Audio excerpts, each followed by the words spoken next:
massive game along the rivers of the Monongahela River. We welcome you to Pittsburgh, Pennsylvania, and Highmark Stadium.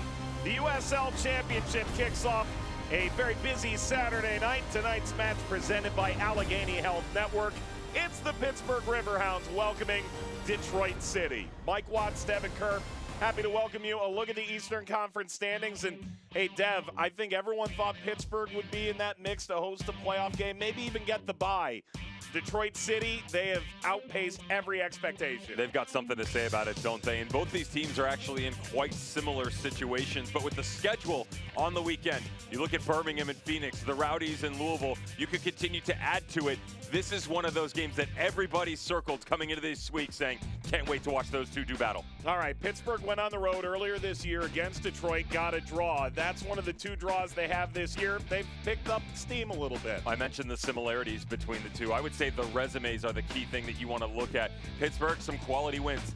Memphis, that's nice. The difference, back in March 12th. We didn't know what 901 FC was going to be then. They took down El Paso Locomotive on May 14th, and then most recently, the crazy 2-2 draw that was Miami FC. This is a statement game against Trevor James. Meanwhile, Trevor James, well, he told us the schedule is stiffened up a little bit, and this is one of those games where they can make their mark. Was actually quite surprised that he said they were stronger in the first match against Pittsburgh earlier this season. You can understand that because of depth, but given that it's a statement, this is one on the road. Not many have walked into Highmark and been able to walk out with 3 points. The neutral goer has said, is Detroit City for real? Go on the road, get 3 points, put your stamp on this game, and everybody's head will turn and say, yes, that team is for real. The one thing we do know about these two squads, Mike, is they are good. Remove opposition, the numbers tell the story themselves. They're top 5, top 10, in almost every major statistical category.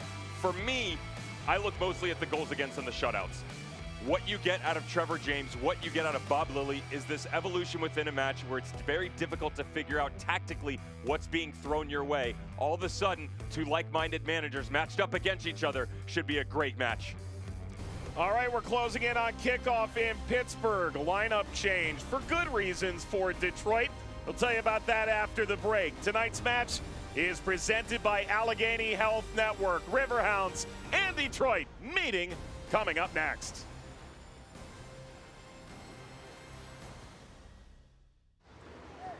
Feels good to be off the sidelines, doesn't it? Oh yeah, it does. That extra effort with AHN Sports Medicine got you back here. With every specialty set, custom training day, and personalized drill, you bettered your body. Now line it up. They don't see this move coming. Told you. Go next level with AHN Sports Medicine. Fun comes in all shapes, sizes, and jackpots. These games, they've become a part of me. They get me excited, make me happy. Although I've never been one for math, I've never had more fun with numbers. The thrill, the suspense, you know, it leaves me speechless.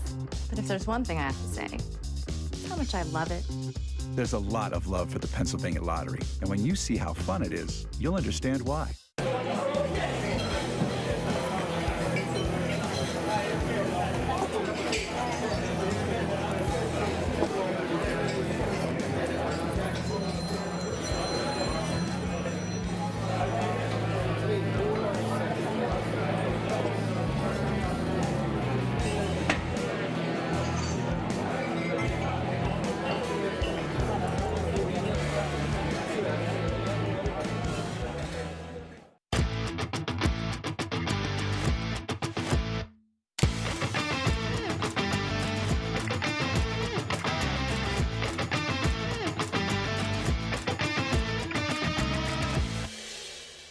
Cheer on the Riverhounds all season long at Mike's Beer Bar, Pittsburgh's home for local beer. With 21 TVs, over 300 local beers, and amazing food, Mike's is the place to be. Tell your friends to meet me at Mike's, Federal Street, right across from PNC Park.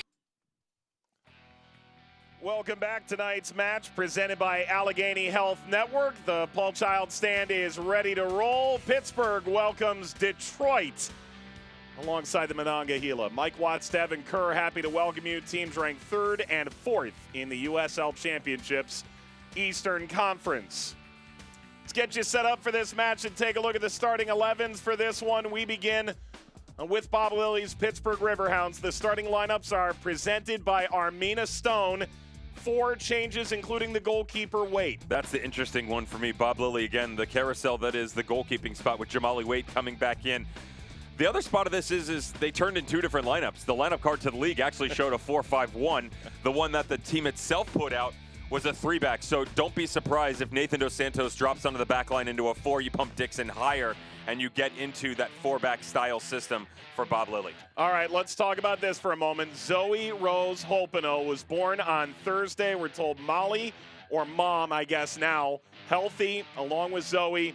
5 pounds, 12 ounces. Bundle of joy. Congrats to the whole Hopino family. You got to feel for Trevor James losing Stephen Carroll to marriage and then Antoine Hopino, but both for good reasons, right? Life-changing events. Congratulations and hats off to both of them. Yep, absolutely. So no Hopino. That means here's the starting lineup for Trevor James. They're also without Forbes, who's on international duty. Atuahene goes in, replaces Hopino like for like. A ton of speed up top still, and with Connor Utz dropping down underneath, hands full. Depending on what the defensive outlook looks like for the Pittsburgh Riverhounds. I mentioned the shape-shifting that will be for both of these teams. More traditional Trevor James in Detroit City since coming into USL, but a masterclass on the sideline in the technical area when they need help. Good crowd tonight in Pittsburgh. Detroit looking for that resume-affirming victory. For Pittsburgh, they try to go back above Detroit and inch toward the top of the Eastern Conference. Opening kickoff, and we're underway in Pittsburgh. Riverhounds hosting Detroit City in what may well be the match of the night in the USL Championship.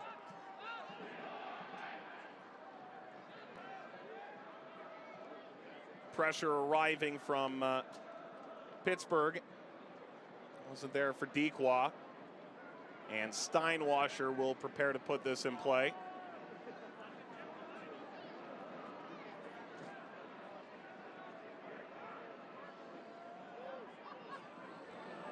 Carroll goes back.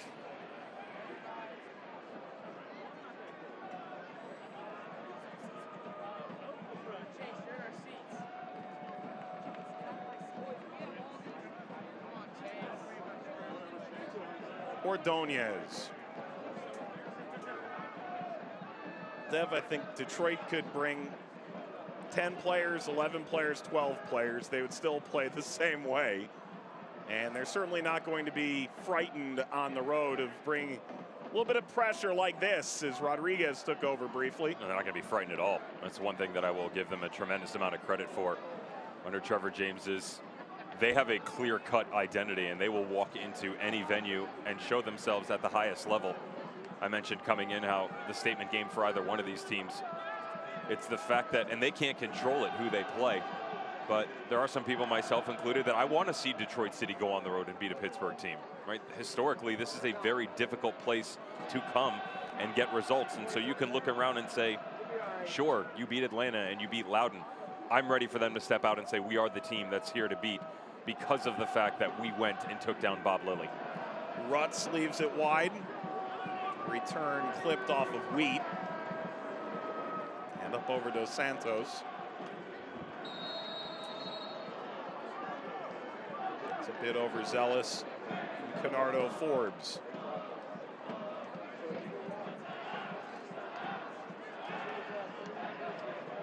And look, there's not many coaches more well-respected in the championship historically than Bob Lilly. He's on any Mount Rushmore you create for this league. He told us in no uncertain terms, Detroit is for real. Yeah. You know, there was a lot of admiration between the two managers and Trevor James and Bob Lilly. Not shocking to find out that they are familiar with each other. A couple of chats a few times this season, 3 or 4. Rodriguez lost his footing, and Bryant sent the service. Imagine that bar conversation. A little martini, glass of wine. Trevor James on your left, Bob Lilly on the right. I have a feeling that may end up being a conversation that occurs later tonight, but time will tell. Imagine these two hitting postseason against each other. Dear Lord, the storyboard put together. Could be a good ticket to buy. Declan Wynn will send it into the mixer. It's a strong-willed header and a foul, a push from Detroit.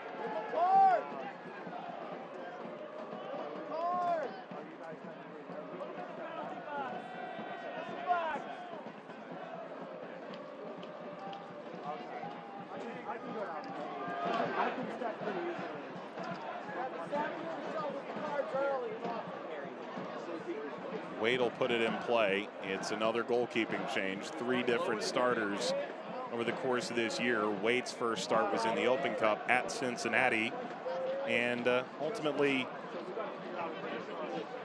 was quite well acclaimed for that performance.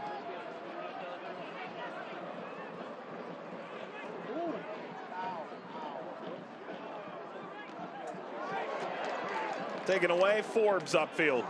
Dequa lost his footing. Forbes continues. Advantage played for Pittsburgh. Rolled up by Argudo. Dixon pursues, followed by Wynn. Griffin.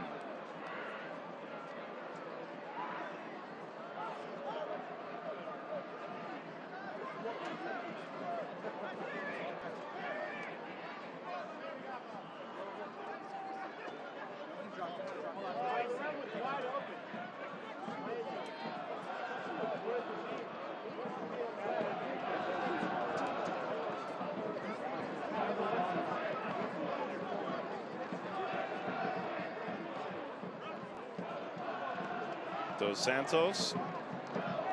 Jamali Wade again.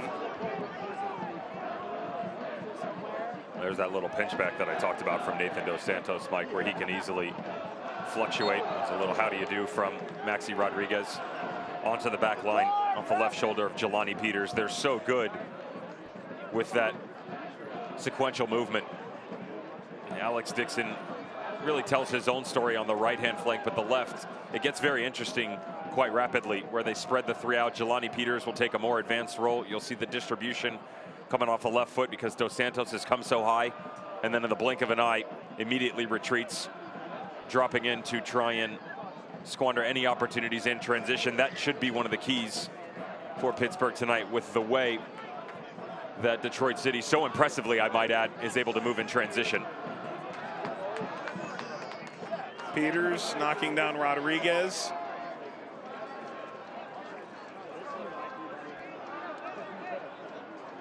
Well, you got to give Michael Bryant credit. That is a mustache endowed by the gods.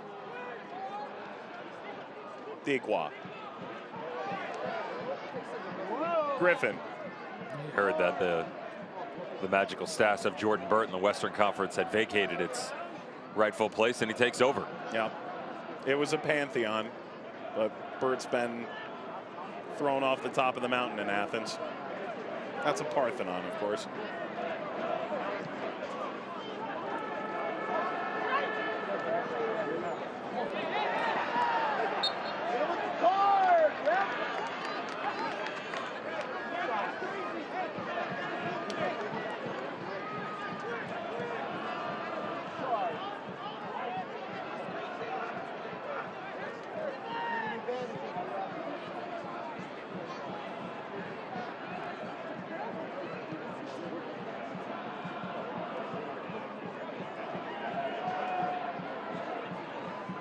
Ordonez dropping in, slow roller from Forbes, and floated all the way through. Danger coming. Wait, got a touch.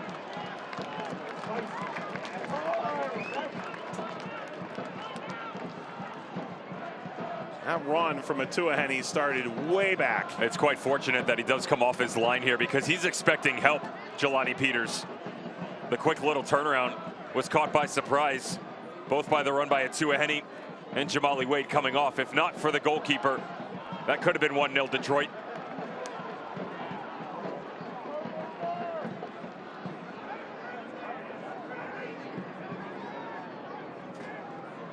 You just wondered, Mike, as to whether or not the ball made contact with any part of the person of the goalkeeper, and was it outside the box? Not sure if you caught that as well. At first glance, I thought that may have gotten his hand about 1.5 yards outside the penalty area. And then you get into the discussion of, with that ball aimed at target, sending Wade off. Attempt to return to that in a moment. Bryant, you didn't really hear much from the coaching staff at Detroit, nor the players. You wonder if this sort of went under the radar for everybody. Throw for Bryant.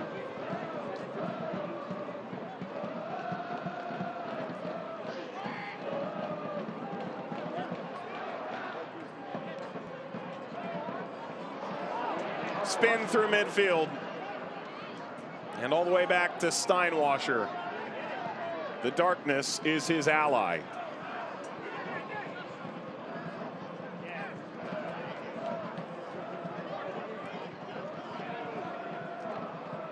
Let's see if we can't get a better look. Watch the outstretched arm. Oh, yeah. Oh, yeah, absolutely. You see, you're looking at me right now asking me if it's a red. I'm saying no, and here's why. Because he is attempting to make a play on the ball. Now, recognize, here's where you have to understand, it's a player that is a field player at this point in time.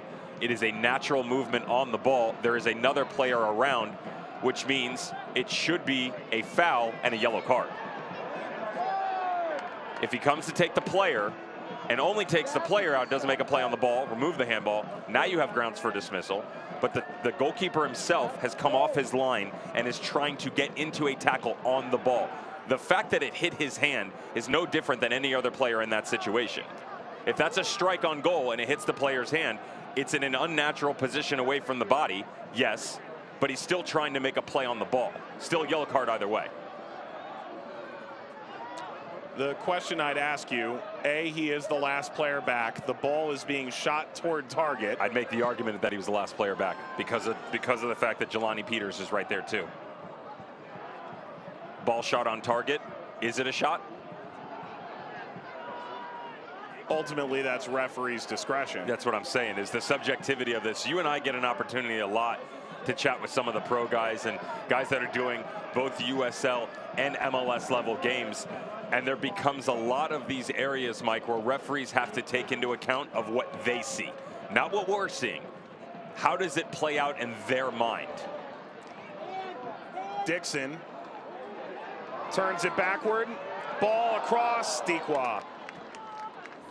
I'll raise you this as well in Luis Arroyo's defense. He's coming from a trailing position. He has Peters and Atuahene both there. Another look at Dequa's effort, which goes wayward. He also doesn't have a clear view of where the line is, and AR would in theory need to help. Correct. To give him the depth perception necessary to say he's in or out of the box. It's a goalkeeper coming out. It's far different than if that is a defender who's facing up and going toward the ball as opposed to the goalkeeper. To your point, if his view is blocked and he needs help from the AR to let him know as to whether or not it's outside the box, that he probably can't tell where the movement itself of the hand is coming away from the body and whether or not is an attempt to disrupt the natural flow of the ball. Yep. Well, some early controversy. And again, the Detroit players didn't indicate in a way that they felt. Yeah. Their bench is on that side of the field as well. Comes up to Cicerone, he's offside.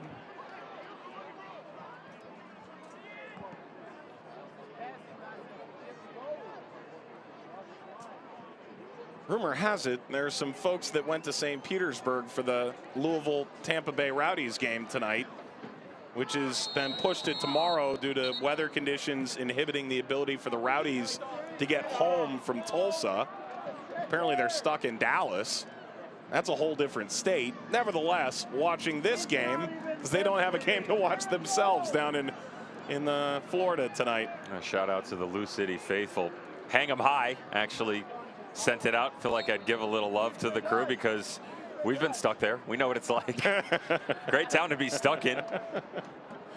Ledge Hawks down there and Pat Blanton. Where are they? Let me check this real quick. Ford's Garage, 7 o'clock. Oh, I've been there. Have a cold one for me, please. Yep. Water, of course. Sure.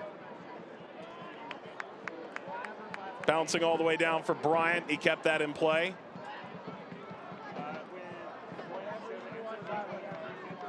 Bryant dancing, the support arrived. Roll back Jope. Header with a deflection. Calls for Waite to rush after it. That's gonna roll out. Corner. You know, you would think, Devin, you and I go to St. Petersburg, home of USL headquarters. Well, you know, Tampa. Close enough. On one side of the bay or the other. You know, you and I might get taken to a steakhouse. No. We go to Ford's Garage. I'm here for it. Yeah.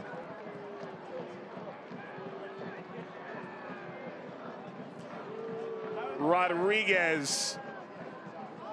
That's a decent looking ball, and Hamu Mensah, who's played every second of the season, made initial contact.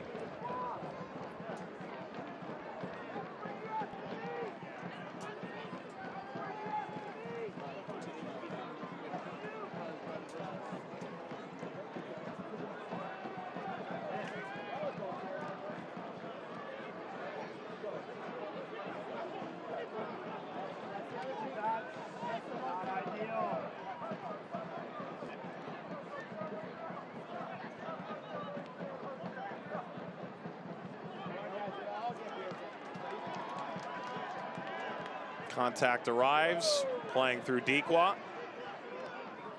Let's tell you that this portion of the broadcast is presented by Epic Insurance Brokers and Consultants.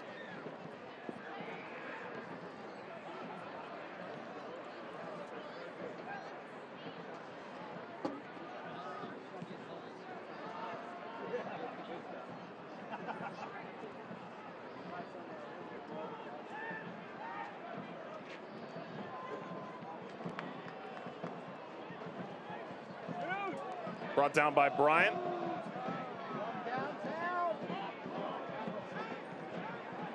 Ouimet leaving off. Jope and Dequa.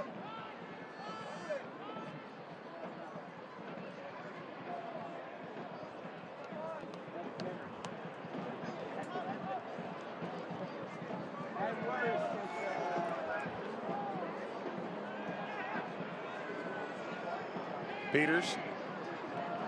Bit of a hospital ball. Tuahene wasn't able to streak in and grab it. Instead, Forbes.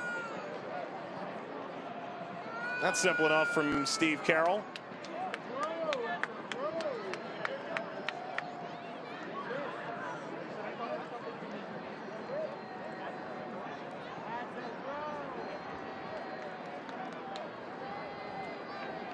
Dixon.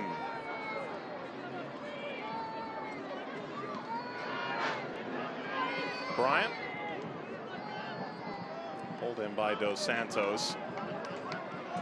Tonight's keys to the game brought to you by IC Light. I like to look at the keys you came up with ahead of the game compared to where we're at here 15 minutes in. For Pittsburgh Riverhounds, fast start and pad the gap. Want to get out in front and make the tempo of Detroit City chase them a little bit, and they continue to pad it. This Detroit squad is so good at staying in matches, and whether they're the aggressor or having to chase a little bit, they always have that knack, home or away, to get that last-ditch goal if need be. So if you're the Riverhounds, grab 1, 2, and then you can start to really control what looks forward. Detroit City, the madness. That can be their own tactics, but more importantly, what will be the Pittsburgh Riverhounds and Bob Lilly. Don't go down the route of a maze. You want to be in a labyrinth. And the difference, Mike, a labyrinth only has one route to get to. That's all you need to worry about. Traditionally, Pittsburgh are going to show you 5 or 6 looks, but the end product actually looks quite similar. Trevor James is well versed in the ways of Bob Lilly, and he will have relayed this to his guys. Have you ever been stuck in a labyrinth? There's one way out, but there's many ways to mess it up. Sitting next to you, aren't I? Yeah. Peters back to Waite.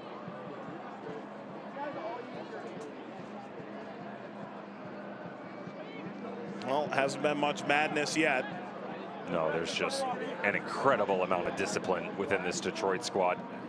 You want to keep an eye on one guy. You talked about him before. Been impressed inside 20 minutes is Michael Bryant. He's being tested a ton on this right flank because of the matchup against Dos Santos and Cicerone, and still Peters willing to step up to it. Dixon for Dequa. Bobbled Steinwasher. Never in doubt.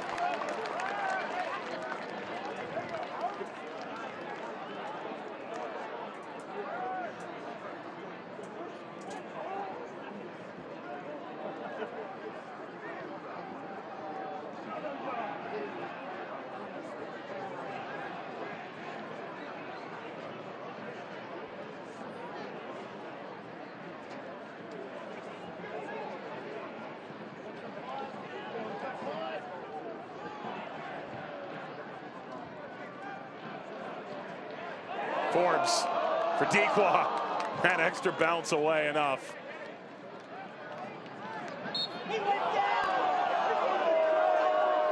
Pato goes down.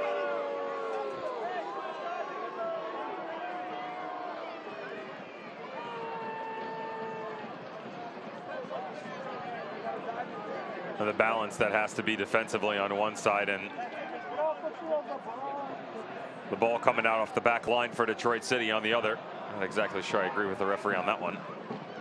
And again, when have I ever?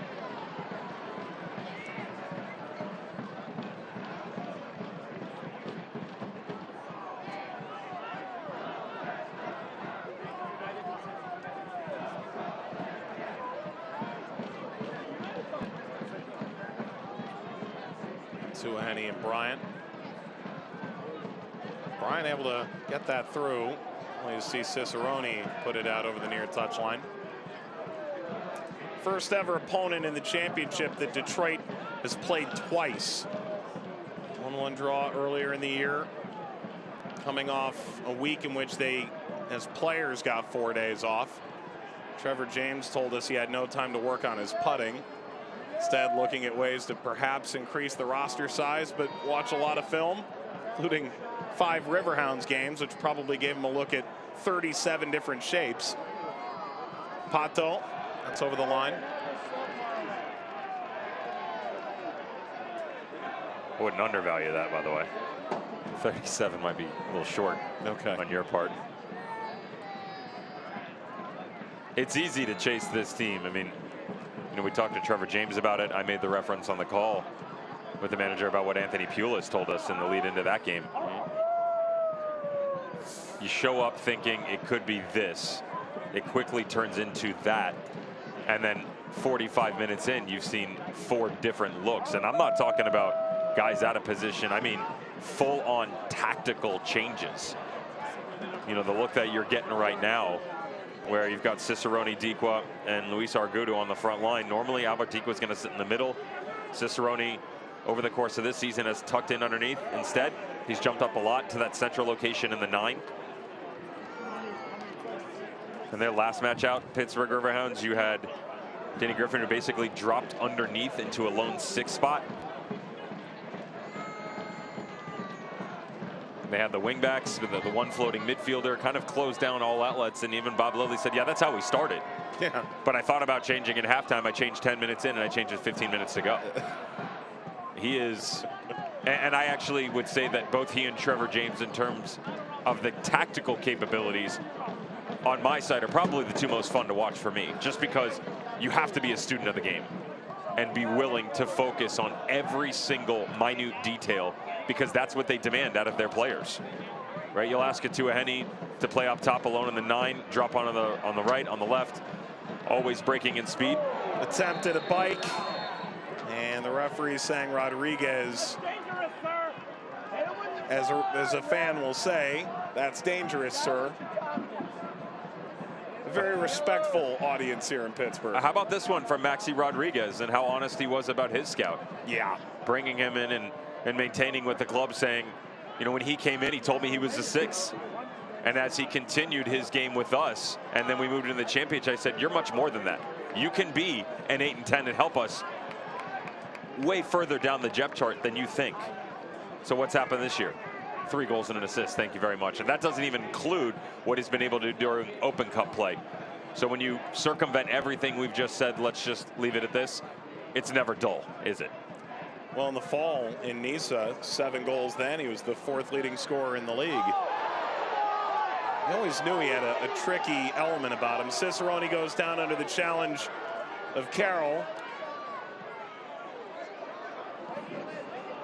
But finally a manager that has gotten the best out of Maxi Rodriguez. That deflection came off of Atua Henny. Dixon's running right, but this is Cicerone played through Steinwasser. Keeps the clean sheet.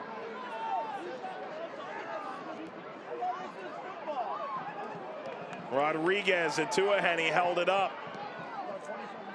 There's room out here to explore if Wynn can catch up, and he did. By Dixon.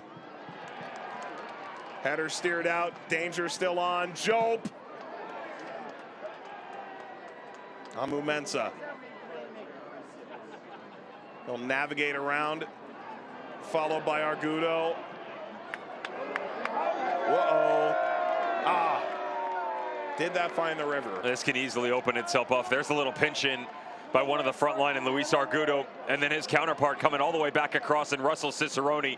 But guess who? Nate Steinwasser checks, balances, audit complete by the accountant. What a save by Nate Steinwasser. Two things to add to that, Dev. One, stayed inside the penalty area when he used his arm. A second, the communication as soon as the save was made to the defender. Little things. Rodriguez pirouettes, clips to the backside.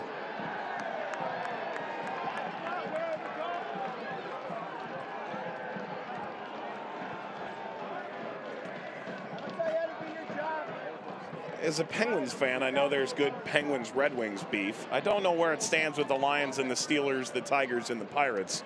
I do get the feeling there's a little edge in the stadium tonight. A little more juice.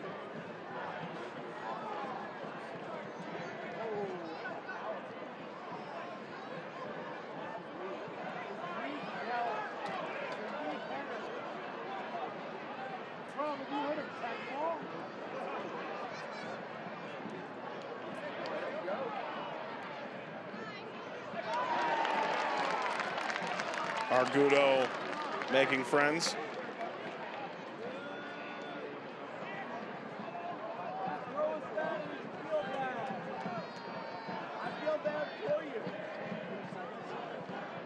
Peters.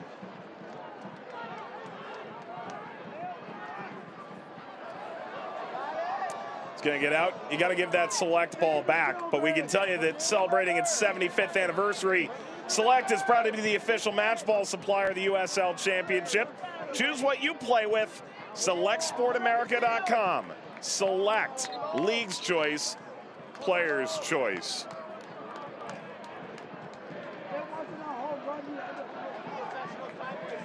And not Michael Bryant's choice. He'll have to throw again.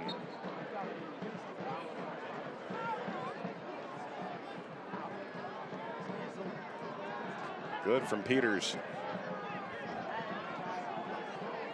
Mikel Williams called up with Trinidad and Tobago, so a little bit thin in wide areas. Jesse Williams dealing with an injury, would have been called. Through Dequa, offside.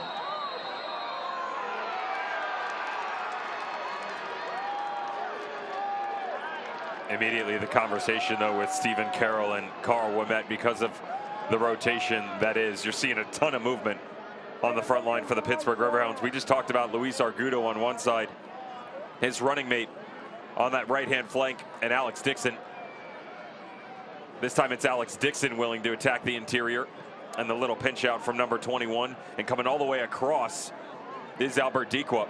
And Carl Ouimet and Stephen Carroll just having a quick little chat about where the threats are coming from and how you're going to pass. With this many numbers on the front line, Mike, you get into a lot of 1v1 situations, and they have to be willing to challenge it as an individual as opposed to some of the zonals that we've seen in games past.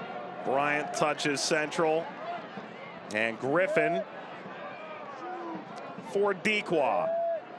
Now Forbes stalled at 49 assists. The championship's all-time leader in that category. All-time leading scorer available off the bench tonight.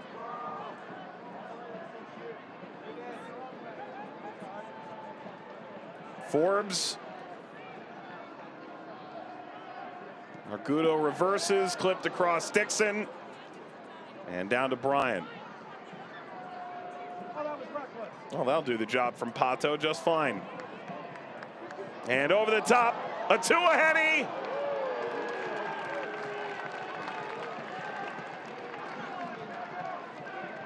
He's been a danger man so far. They've got a bit of magic and rotation on their own as this ball comes out to the right. Look how quickly Atuahene is willing to step into that gap. You pull Dos Santos up as Jelani Peters comes.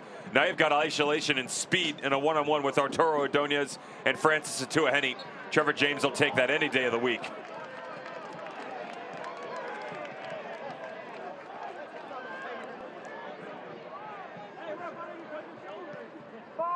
your hands to yourself.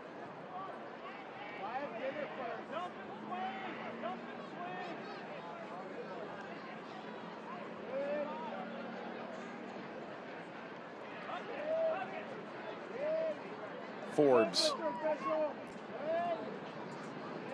Dixon. Argudo. And now Dequa! Albert Dequa grabs the opener for Pittsburgh. And the flag won't deny him this time. It's the rotation again as this ball pops out to the right. Watch Dixon come back through. As Argudo comes over, now you're asking something of Abdoulaye Diop and Maxi Rodriguez. The pass off, Rodriguez a little bit late, and as he's coming back through, they don't track 21, and then it's the inversion.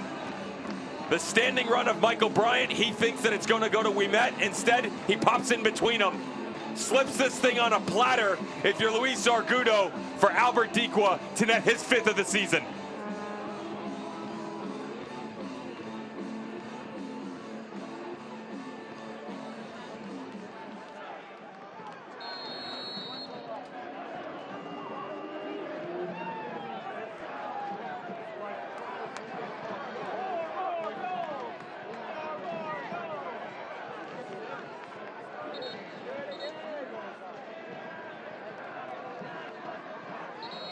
Riverhound goal, scored by number 9, Albert Dequa.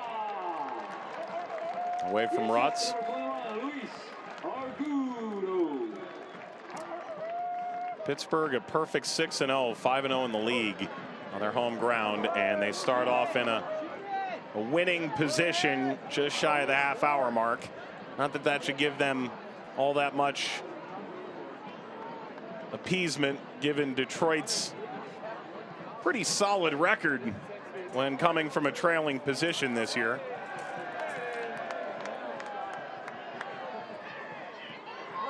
Forbes muscled off the ball. Rodriguez expresses displeasure.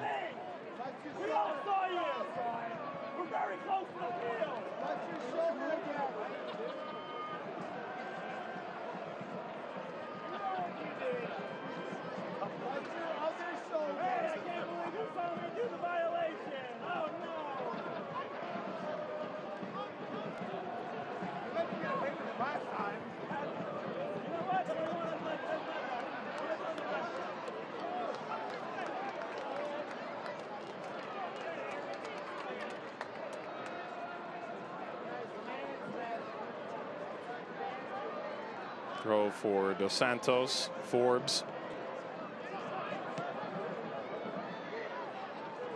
Through again, that'll bounce up to Steinwasser.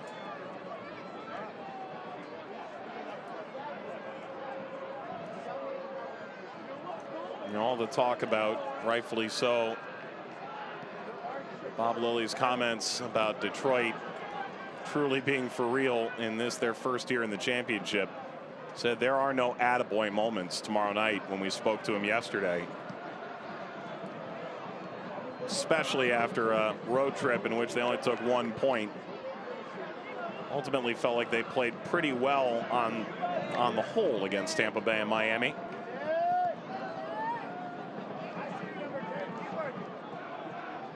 They've got their chance again tonight to take all 3. Ordonez, now Dos Santos.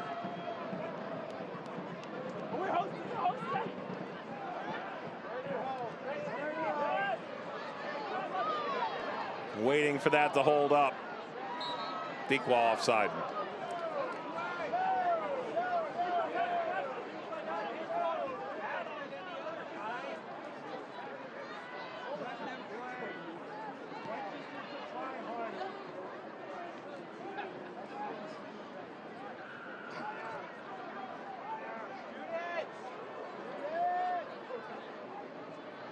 Amu Mensah.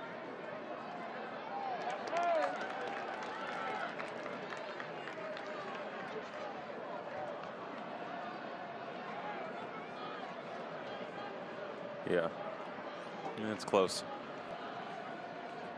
The margins You and I are peeking at. I'm behind the scenes. People are going, "What's close?" We're just looking at the breakdown of the goal that was for Pittsburgh Riverhounds. Whoa! What a hit! Steinwasser bobbles and maintained. Canardo Forbes took that out of the air and sent a missile.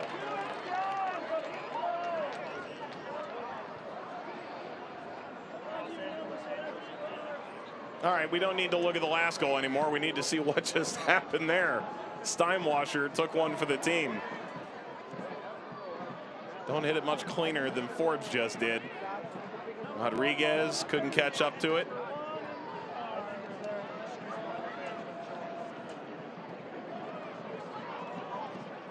Appeal for handball. There it is.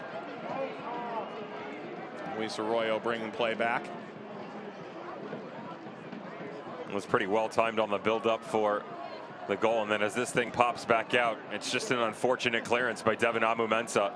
He's trying to bring it away. He doesn't want it this direct down the middle. Knows it the second he hits it, because you've got someone in King Kenny 20 yards out. How good has he been this year, though? Steinwasser. Yeah, he's been brilliant. My hat's off to him, because it seems like every single time you expect a mistake to be made or for him to slip up, he just gets better and better.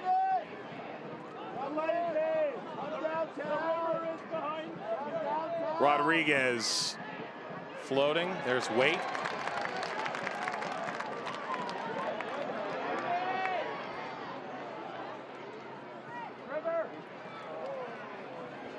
Anything stuck out to you so far in the first half, Mike?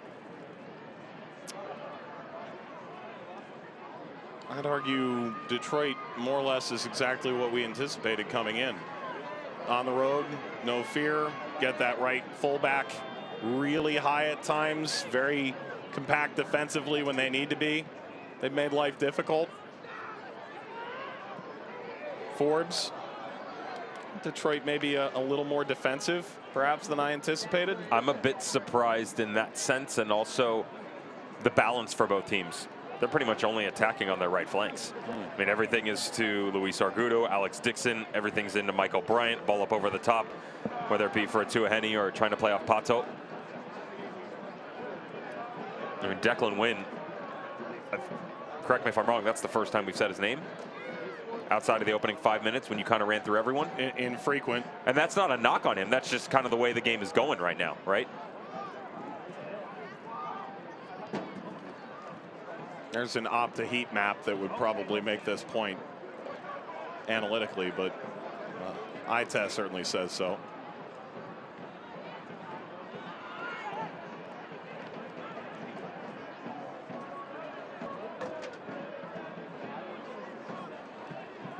Devin just showed me what looks like a Bob Ross watercolor, where a quarter of the canvas was left untouched. That's for Detroit, what, front left? Let's go to the nice little trees over there in the corner. Yeah, nice sky. Friendly little trees. Happy river. Speaking of friendly and happy, how beautiful is this backdrop right now? Nice day out, and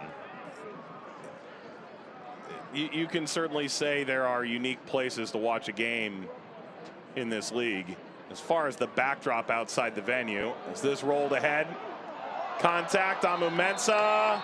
Well, that's a handball against Pittsburgh and Argudo. Well, this definitely hits the hand of Luis Argudo. Wondered if Devin Amumensa got away with one here. Just in behind initially. Nope. Great job by the referee to let it play on. That's really well worked by the left back from Detroit City. Reestablished his position. That came lateral on the right shoulder of the midfielder. And there's a little bit of tossling, but certainly not an infraction.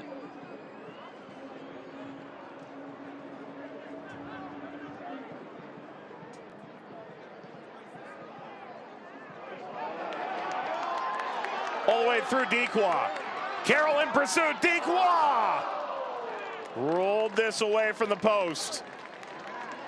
Tuaheni's been excellent on one end, but Dequa has been a one-man wrecking crew for Pittsburgh tonight. These horizontal runs, whether they're coming directly lateral or a little pinch directly across, are getting this back line into trouble. Good job by Stephen Carroll to apply enough pressure on the back shoulder, but too much of an opportunity here in the first half for Albert Dequa on those cross runs.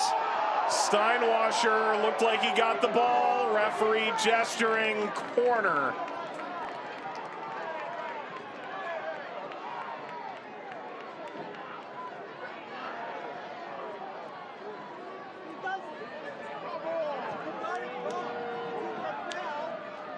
Another ball. There's the cross we talk about.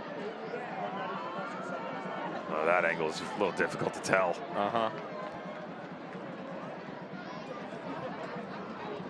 I rarely say this, but I'm not willing to get myself into trouble on that one.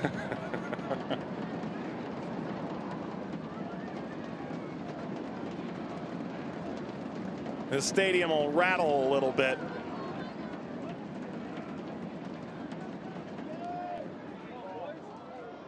Service soars upward. Peters! Referee says no. Steinwasser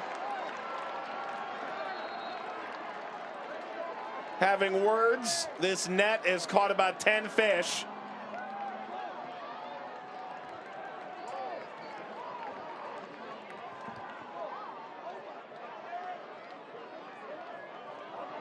Wheat came in, the referee gestured the other way, and a lot of contact in the midst. Wheat went into, he went into the mix. He's going to get a yellow card.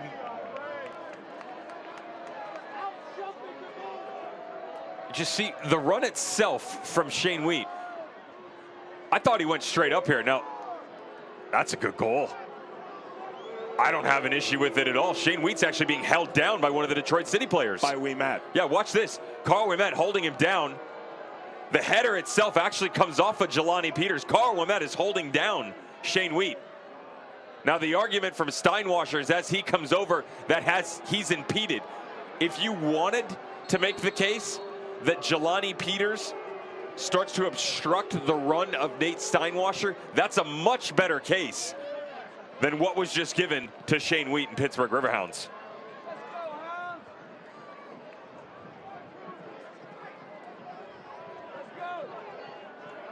Forbes. Cicerone.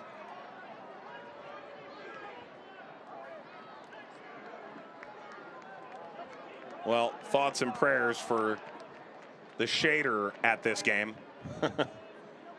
Shadows pretty significant on one end of the field and the other completely bathed in light.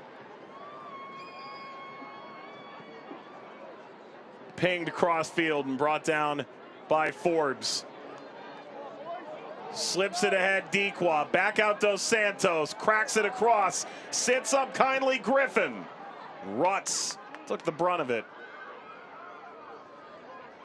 Wheat shown the yellow card a moment ago.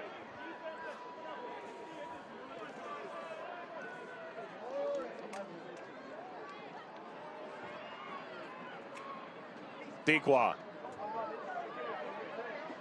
He thought about the cross. He kept it alive. He sent it across, and Steinwasser pulls it down with Forbes shadowing. Really the most advanced that we've seen Shane Wheat in the run of play so far this game, and he does everything right. He just floats it up, put it on the back post. Hopefully someone can run underneath it. Cue Nate Steinwasser, who had other ideas. He did have coverage from Michael Bryant on Kennardo Forbes, who had drifted over to the left flank.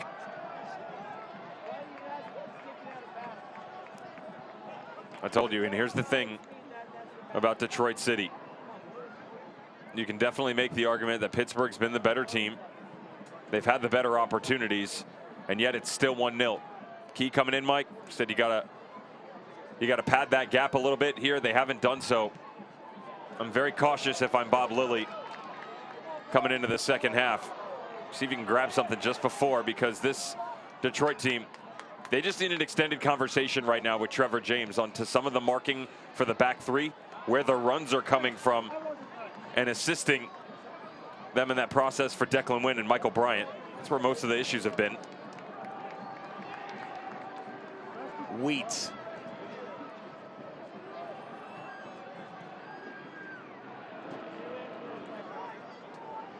Dequa. Dixon. Dixon rolled it across, and Argudo skies it. Dixon is piling up assists this year, and that looked like he put it on a platter. This is the Riverhounds at their best, though. Just look at all of the interchange. And yet, what does it come off of at the end of it? What you ask is for Alex Dixon to get down to the byline quickly, cut one back across, and try and pick out the trailing runner. This portion of the broadcast is presented by Mike's Beer Bar. Mike's is the official watch party location of Pittsburgh Riverhounds SC. Meet me at Mike's. Not you, Devin. You don't get to come. You've been disinvited. You don't get to go to my place. Appreciate you. Yep. If it were a bourbon bar, you'd be there. 100%. Yep. Well, the sun is still coming down over that's the locker room building, team shop. And Waite looking directly that way. 1 added minute in the first half.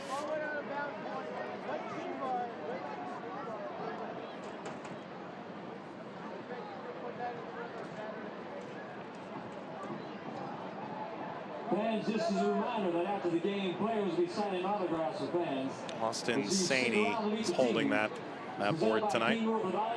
Pittsburgh's most confident smiles with locations in Wexford and Bridgeville.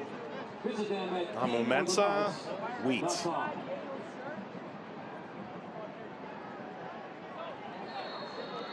Late whistle. Steve Carroll got grappled.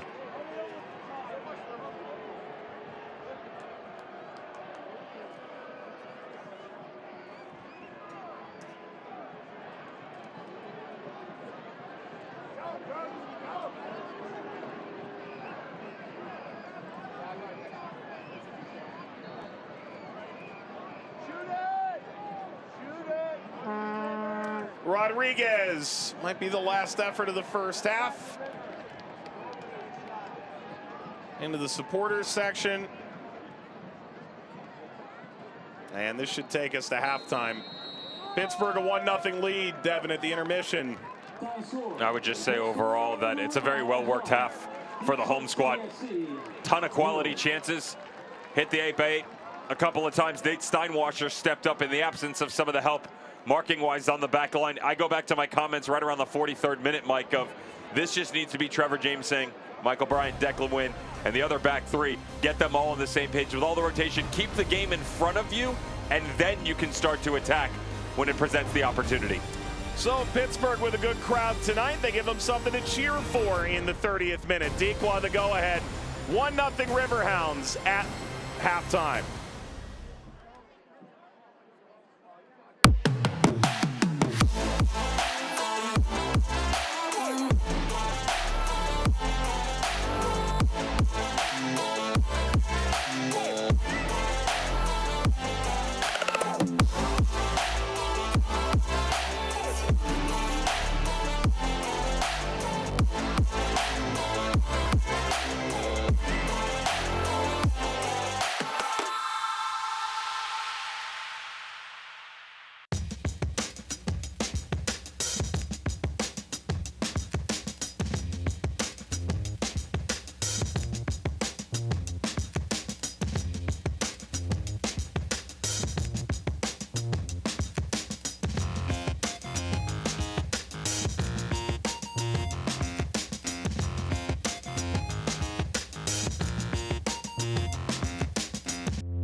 Feels good to be off the sidelines, doesn't it?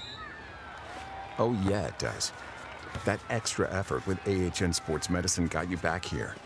With every specialty set, custom training day, and personalized drill, you bettered your body.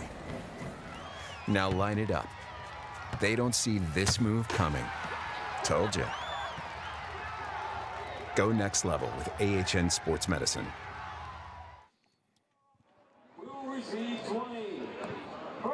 That's Devin. Is that a Vuvuzuela that you're playing? Vuvu. Vuvu. Something like that, right? Just like that. Pittsburgh 1, Detroit 0 at halftime. Glad to welcome you back here to Highmark Stadium in Pittsburgh, across the river from downtown.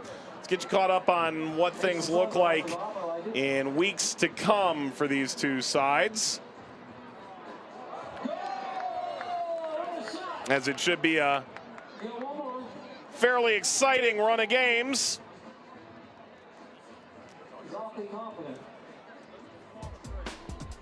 Well, we start with Pittsburgh. They'll head to Charleston. Connor Casey dealing with COVID. We hope he gets back to the bench soon and healthy. That's June 11th. And look, at RGV, and then you host the Rowdies. I mean, there's elements of this schedule that are tough, but there's probably 3 games here you really like Pittsburgh's chances. Absolutely. I'll take them over the Battery, RGV, and Red Bull too. Although my argument would be the RGV game, as you know, HEB Park, the place where dreams tend to die. Yes, not 10, they do. They go there. Charleston Battery down 2-0 to in the 11, by the way. And for the Tampa Bay Rowdies, that's an interesting one for me as you get late into June. At that point in time, you would think that the back line with Vankia Zeal and everything would have solidified themselves. But with the departure of their front office and Lee Cohen, that's a massive loss to him, maybe even more so than any individual player. Yep, no. Team president of the Tampa Bay Rowdies stepping down this week, and we'll see what kind of effect that has down the line. Here's what's coming up for Detroit. That game against El Paso, it's no longer on ESPN 2. No. It's on Big ESPN.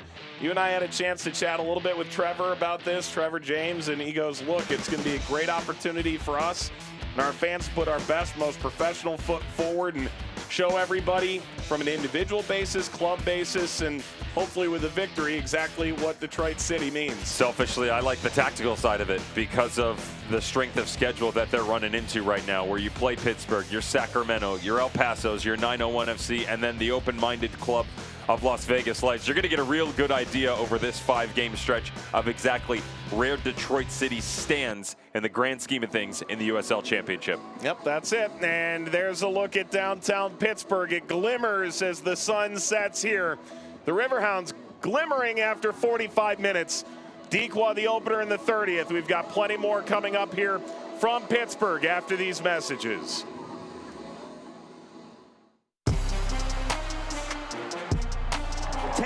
In the making, a dream start for City. Oh! Maxi Rodriguez, what a stop by Steinwasser. And it's into the back of the net. El Paso far corner and it's in. What a goal. Are you watching Football Americas?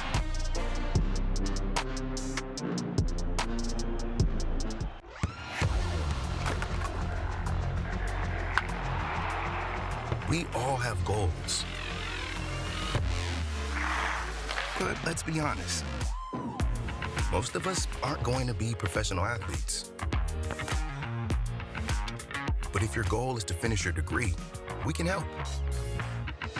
Come to a university that puts your goals first. Bellevue University, your partner in finishing goals. I'm on that routine.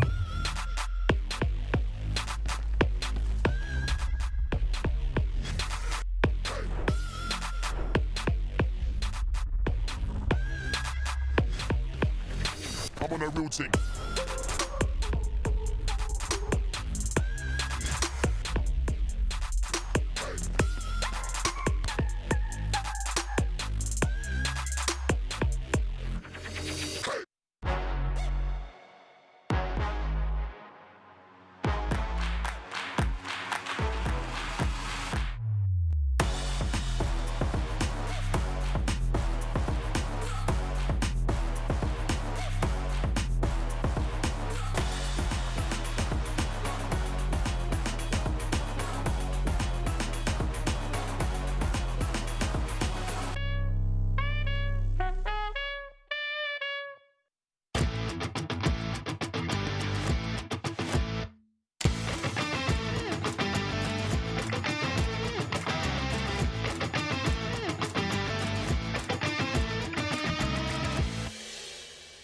Cheer on the Riverhounds all season long at Mike's Beer Bar, Pittsburgh's home for local beer.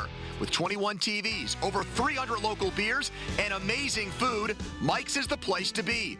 Tell your friends to meet me at Mike's, Federal Street, right across from PNC Park. Welcome back. That's not a bad house to have. A delicate view at Highmark Stadium, or perhaps you just like to watch the boats, the ferries, make their way down the Monongahela River. Maybe sometimes you can even take, a peek into PNC Park or Heinz Field here in Pittsburgh. Mike Watts, Devin Kerr, let's take a look at news and notes from around the USL Championship and beyond. USL Soccer celebrating Pride Month. Head over to uslsoccer.com/foreverproud, including a panel that was just released this week, which included Billy Bean from Major League Baseball, who works on their diversity initiatives. International duty, Dev, including Mikael Williams, 41 players across the championship called up, and that's why Billy Forbes isn't here. He's busy captaining Turks and Caicos. Is this now the part where New Mexico United step up, though, and they become one of the captains of the Western Conference? Now, I'll take one of those wins with an asterisk in the fact that it was against Phoenix Rising, but the rest of it, quality results. You got a draw against San Diego, draw against SAC, and then most recently, a win over Indy 11. Not too shabby for Zach Prince. No, Zach Prince saying, I'm the captain now. Let's take a look at the scoreboard around the championship from the midweek. Atlanta falling to RGV. Their dreams, you could say, died, but that happened at home. Tampa Bay, 1-1 draw in Tulsa, and they're still paying the price for it. They haven't even gotten home yet. The Rowdies are still in Dallas. They were slated to play Lou City tonight. That game has been moved to tomorrow, and my hat has to be tipped to Juan Guerra and the Oakland Roots. Really struggled in the game against Orange County, and yet found a way with 2 stoppage time goals to come back and get 3 points at home. Yeah, did you hear Otar Carlson has 10 goals? The 10th was the best one yet. Here's the schedule around the championship. In about 1 hour's time, you can tune in, catch Jesus Costa and Jose Rodriguez on the call on ESPN Deportes Orange County, reigning title winner against New Mexico. And then tomorrow, look, it's a rematch of the Eastern Conference Final, man. I don't have a game, do you? No. Want to hang out and watch it? I'm actually going to a Coldplay concert. Okay. Yeah. I'll sit by myself. Understood. I'll give home another try. Those are happy clouds. There's no rain coming from those right now. Pittsburgh, a 1-0 lead. We return under the lights with first half highlights and kick off the second half after these messages.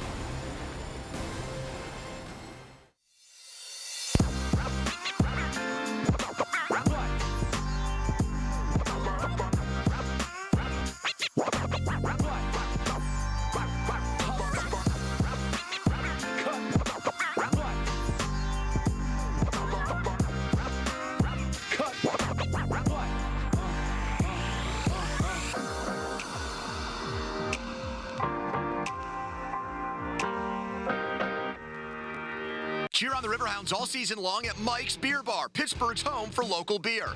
With 21 TVs, over 300 local beers, and amazing food, Mike's is the place to be.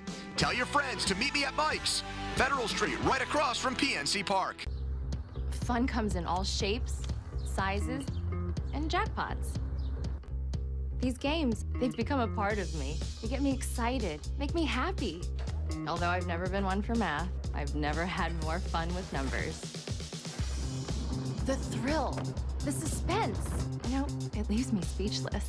But if there's one thing I have to say, it's how much I love it. There's a lot of love for the Pennsylvania Lottery, and when you see how fun it is, you'll understand why.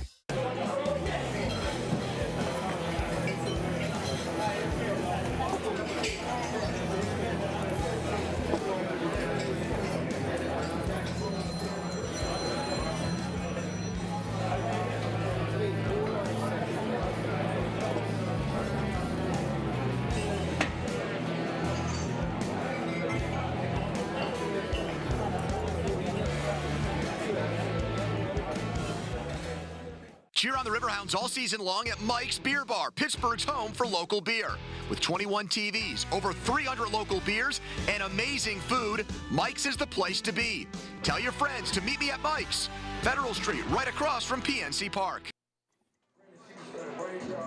Go ahead and take the bridge over. When you're done, of course, head downtown and enjoy Pittsburgh. But for now, you're staying at Highmark Stadium. Still another 45 enthralling minutes in store. Pittsburgh 1, Detroit City 0. Mike Watts, Devin Kerr to wrap up the first half, get us into the second half of play.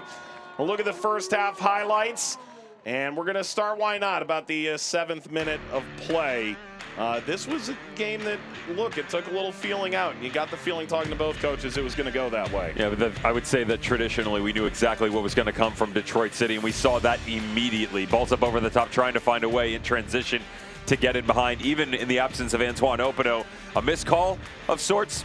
It definitely looked to be that, with Jamali Wade coming off his line to help out. Jelani Peters hits the hand, does not hit the referee's whistle, and we continue play on. This is where it really started to get interesting. When they brought Russell Cicerone and Argudo more to the inside, or they put Cicerone in the 9 and played Dequa off the left edge, that's where they've been the most dangerous. It's these diagonal runs, getting in between the seams of Ouimet, Stephen Carroll, and Devin Amumensa, all culminating in the beautiful ball movement right to left. Watch the stretch right there. Michael Bryant actually starts to drift, but still has to maintain coverage for the overlapping run of Dos Santos. He slides in behind, Dequa does.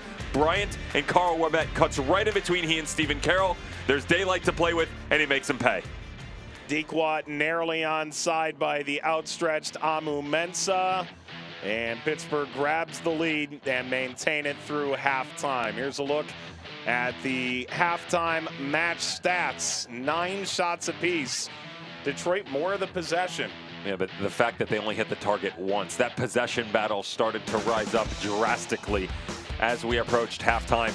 The XG for Pittsburgh Riverhounds north of 1.5, and Detroit City sitting at 0.13. So the actual creativity level lacking a little bit, even though Detroit City have more final third entries. It just shows you, Mike, it's what you do with it, not how much you have the ball. That'll be the conversation for Trevor James. And I still go back to my comments going into the dressing room just before halftime. They have to find a way to close the gaps between Carroll, Carl Ouimet, and Amumensa. You're going to gamble a little bit and give up some space on the outside, but that's where Declan Wynn and Michael Bryant start to come into play. Play a bit more defensive-minded, keep the game in front of you, and then sprint going to the other direction if you want to find success against this Hound squad. Referee waiting for a fighter to emerge here. And Detroit making their way out. Francis Atuahene is going to get the opening touch. And the whistle sends us into the second half of play in Pittsburgh. Number 3, Detroit. Number 4, Pittsburgh in the Eastern Conference standings coming into the day. Detroit only 2 road losses under Trevor James. Both have come since joining the championship this year, but the second half has been their half. More often than not, this is where they make their money. 14-5 goal difference in their favor after the halftime whistle.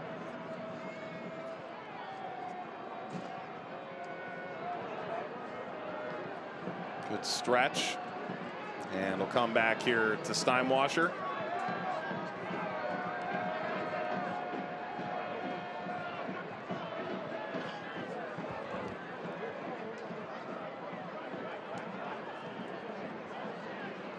Comes to Wheat.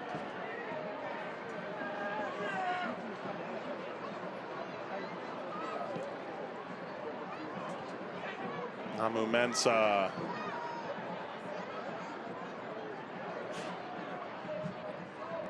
Forbes. Argudo was racing through, and Jope cut down the lane.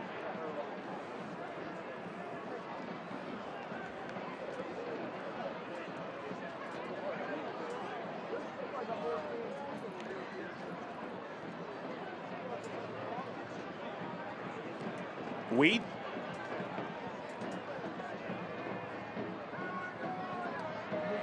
Dequa. It's going to be a goal kick. You know, Dev, I was interested in getting your opinion on this. We talk about Bob Lilly, shapeshifter, great ability to make changes. So that's his MO. What's Trevor James? You saw him in Nisa. You've seen him now for 14 games in the USL Championship. what would you describe Trevor James as now that you've gotten a chance to see him a little more? The comparison at the Nisa level, I would actually say, is much more relevant to Bob Lilly. We'll turn in the area, and Argudo looking for a bit of support. Comes back to Wheat, floats. Header from Rutz, and Detroit will clear their lines. I would say that just in the sense of the tendencies that you see from the Riverhounds, all the tactical switches, you know, formational changes, the way that they press, where that they attack, that changed a lot more within Nisa. You know, you added guys like Roddy Green was in there, Kevin Venegas, you know, Cyrus Sadie was in there. He had a deeper squad, number one. Number two, the level at Nisa is different. And I'm talking about specifically Detroit versus everybody else. They were that much better. And so whether they were having an off game or they were trying something new or just found a rhythm, you saw a lot of changes. Things are more traditional here for Detroit City in the sense that for the most part, 3-4-3, you know, you could argue that, you know, the 5-3-2 at times, depending on the way that they shift. Connor Rutz can jump onto the front line. He can come in the midfield. You know, the wingbacks are there. Everybody has a very standard role to play. There's a lot of freedom given to Maxi Rodriguez in the midfield. And I would say that he and Connor Rutz are the two that are really the wild cards within the system of what's going to take place during a match. But they're extremely efficient. And that's the difference here is regardless of what the look is going to be in front of you, they maximize their opportunities. Just haven't been able to do so tonight so far. Rodriguez appealed at that touch. Dequa. Well, did go out on the correct side of the flag from Pittsburgh's perspective. They are getting a chuckle from Michael Bryant's quip. Bryant, header snapped by Atuahene. Waite wants to run. Thought better of it.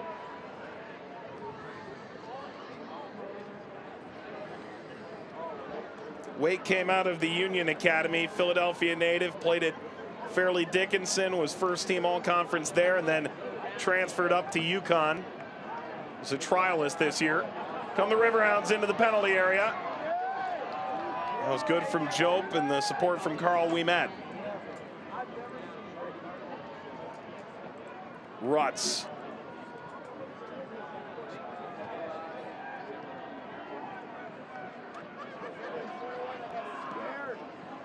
Mensa struck that wrong. Tonight's attendance, 4,273. The Riverhounds thank you again, 4,273. 4,273 the attendance tonight at Highmark Stadium. Our job is always to try and make Mike Pendleton's job just a little bit easier making the weekly attendance graphic. He thought he had a game to go to tonight. Hey, Riverhounds fans, don't forget to try the brand new Riverhounds Amber Lager brewed by Straw Brewery during your next visit to Highmark Stadium. Well, I think even neutrals would appreciate that Riverhounds Amber Lager.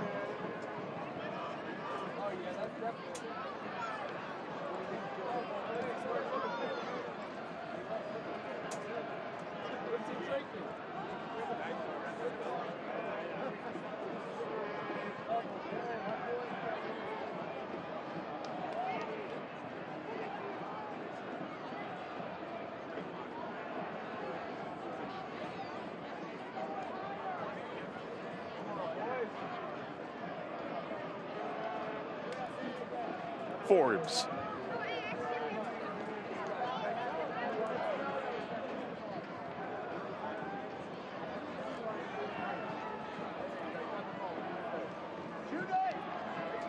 Wheat. Dixon chasing this. Dixon looking for a highlight reel moment in game number 199 of his regular season career in the championship. Offside flag goes up here against Atuahene. Lest we forget, if Detroit does come back and get the full 3 points tonight, they move level with an old friend now down the road in Memphis, Ben Pierman's side, top of the East. For Pittsburgh, they could pull within a point. Somewhere Ben Pierman is praying for a draw, I would imagine. They're 2 points off first place in the East and 2 games in hand.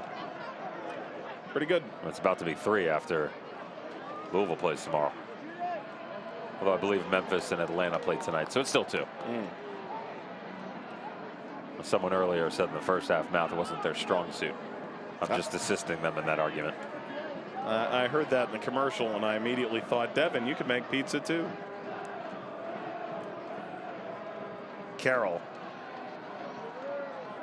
Hey, ref, what direction is west? That's correct. They've pretty much all but dropped into 4 at the back. The Riverhounds have. I mentioned to you the argument for Detroit City and keeping the game in front of them. That's exactly what Pittsburgh's doing here. Shane Wheat, Dos Santos just find the ball and then immediately find a way to connect with guys like Danny Griffin and Kennardo Forbes. You know, the luxury of the attacking talent you have moving the other direction. Alex Dixon, Albert Dequa, Luis Argudo, Russell Cicerone, and how quickly you can move into the final third.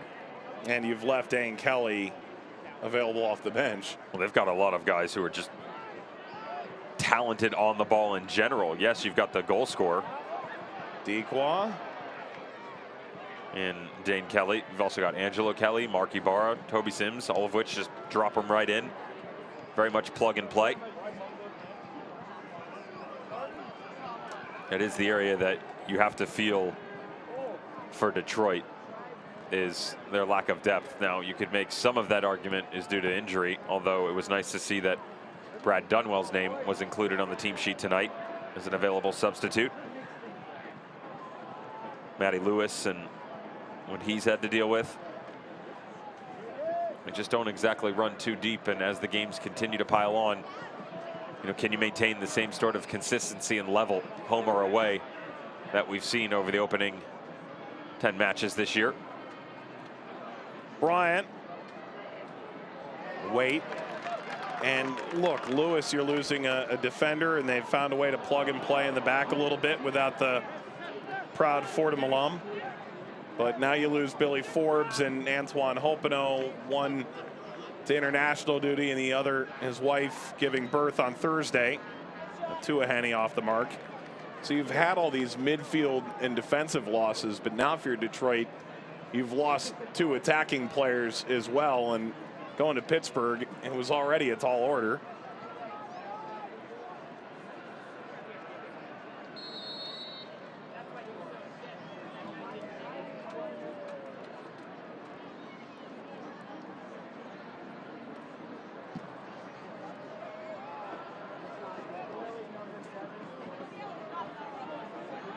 Forbes laid it forward.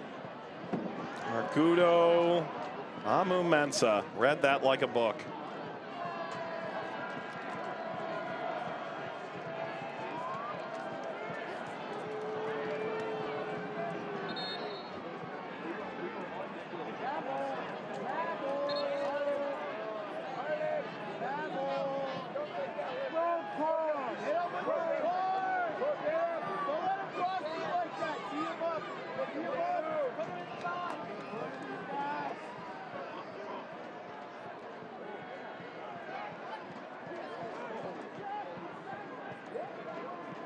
Rodriguez slicing through midfield.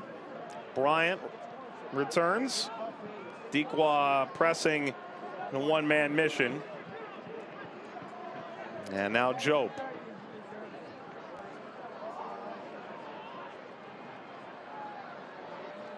Dos Santos trying to cut it down. Cicerone defensively.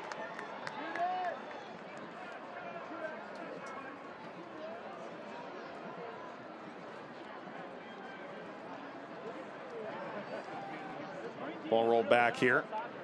A little bit of trouble for Peters. Dos Santos is going to roll out, throw for Pittsburgh. Hey, Riverhounds fans, be sure to check out the brand new IC Light Corner Kick Suite at Highmark Stadium. Catch all the action from on the field. Call 412-865-GOAL today to reserve your outing. Amu Mensah trying to get under it. And Declan Wynn handled it. You and I have chatted about this a little bit before. Where do you want to go see a match at Highmark Stadium? Did that change your opinion at all? The new suite? The new suite? Still not convinced that I'd be allowed there, but no. Big Icy Light fan, so I got that going for me, which, you know, is nice. I would argue that right above the entrance to the locker room on the far left side of our camera position, that's where I go. Good ball slice forward. Forbes dicing his way in, and Job. Forbes pestering.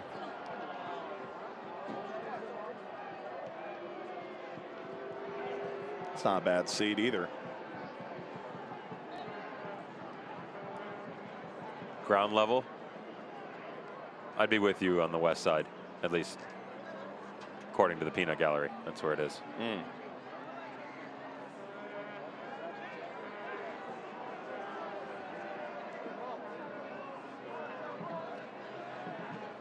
I just can't take the sun from being in the supporter section. I can't do it, Dev.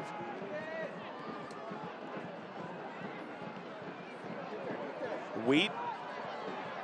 Come down to Dixon. Rolled it in front dangerously. Gets behind Argudo. Back to Dixon.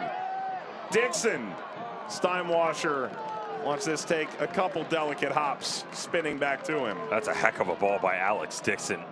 Hit on the deck, square across. Little drift back in from Declan Wynn. Ask him to come and help out a bit more on the defensive front. Stephen Carroll had already come across. Watch this touch right here. It was just before it. One that came all the way to the backside of it. He's had himself a game, Alex Dixon. A little surprised we haven't seen more into him here at the start of the second half.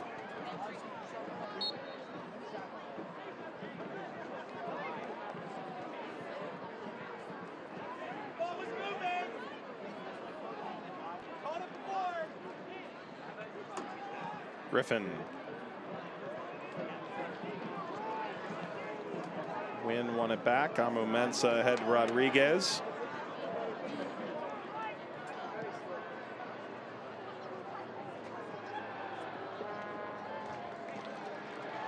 We got to see more out of that pairing in the midfield. Abdoulaye Diop and Maxi Rodriguez. It's not like they're going to open up a ton of space on the interior, but as the balls are played into them, you are going to start to see a constriction from the Riverhounds, just a tiny bit to diverge on the ball. As they start to go, it'll open up these passing lanes in other directions. Runs on the outside. We've seen about 3 or 4 balls so far coming up over the top from central locations from Detroit City here in the second half. They got to continue to apply that pressure. That's another one of them. If you can find a way to come directly down the middle, that's great. But at least continue to keep them honest. Balance starting to come back into play for Detroit City. And more importantly, this midfield duo getting more comfortable on the ball. Ouimet. Turned over. Griffin.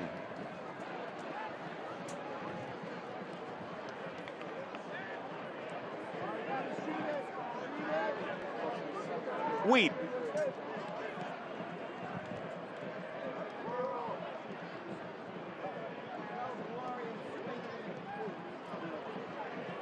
That's going to run by Argudo.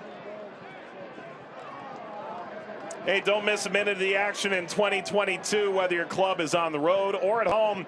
Catch nearly every second of the USL Championship season on ESPN+. It's the home to USL, MLS, La Liga, Bundesliga, UFC, and more. Sign up today, plus.espn.com.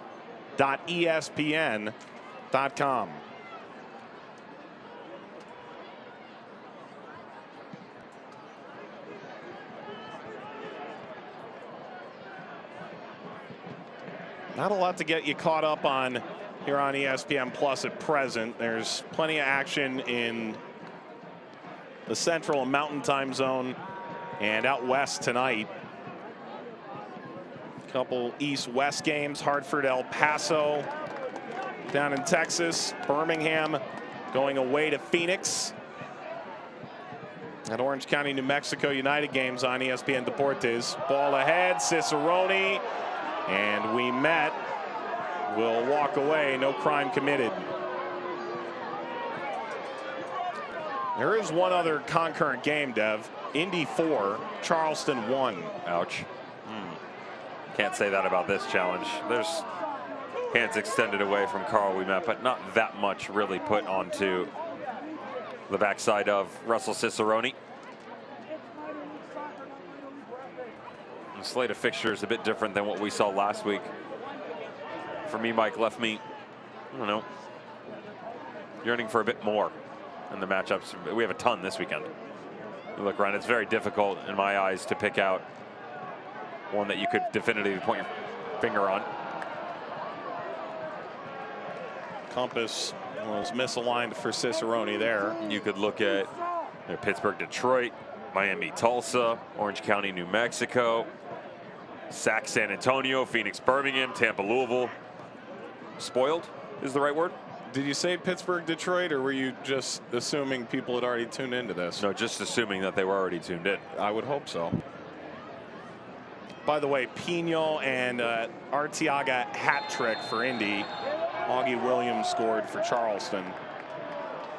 Arteaga scored a hat trick in 13 minutes time.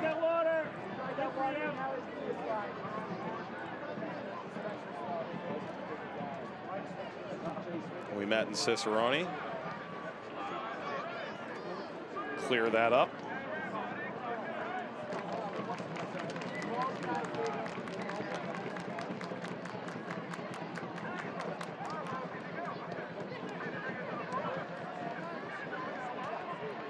Griffin.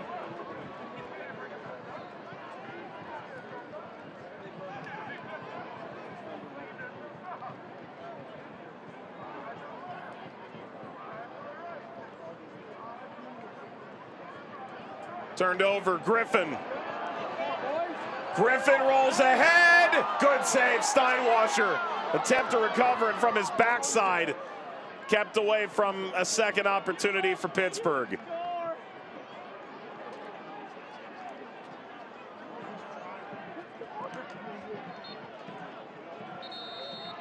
A stoppage, substitutions to come. That's Mackie Jope coming in. It's enough for a two, Henny.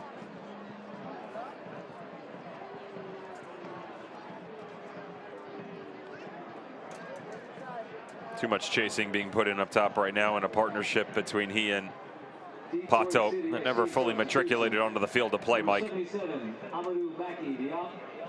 Argue really the only chance that we saw him was 10 minutes into the game where Jamali Wade came well off of his line, handball or not.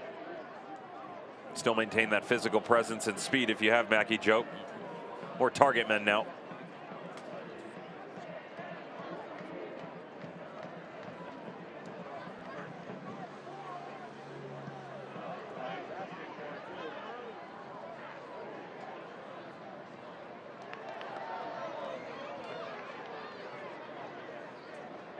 Away from Wynn.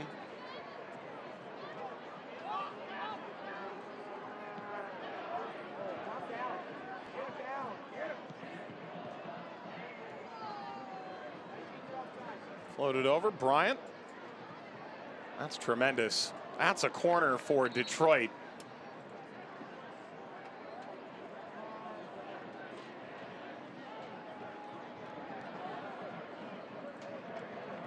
That's really clean stuff from Michael Bryant.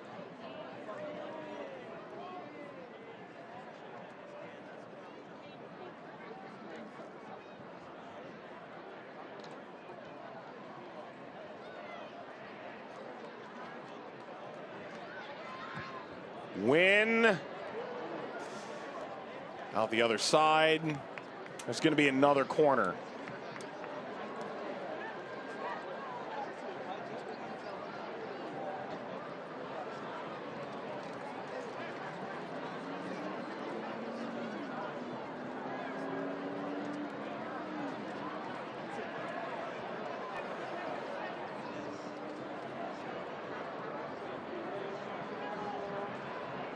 Don't put anything past this man, Maxi Rodriguez.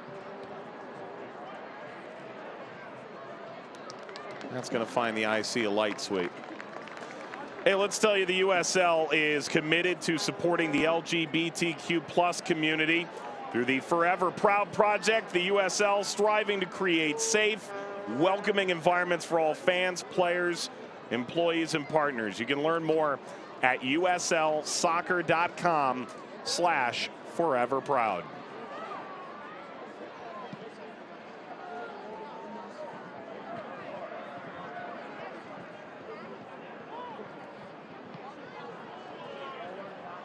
Soares up. Dixon tried to get there, kept alive by Wynn, tapped on toward Pato.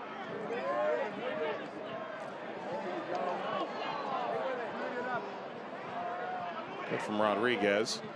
Dev, you mentioned the partnership between Atuahene and Pato, or lack thereof.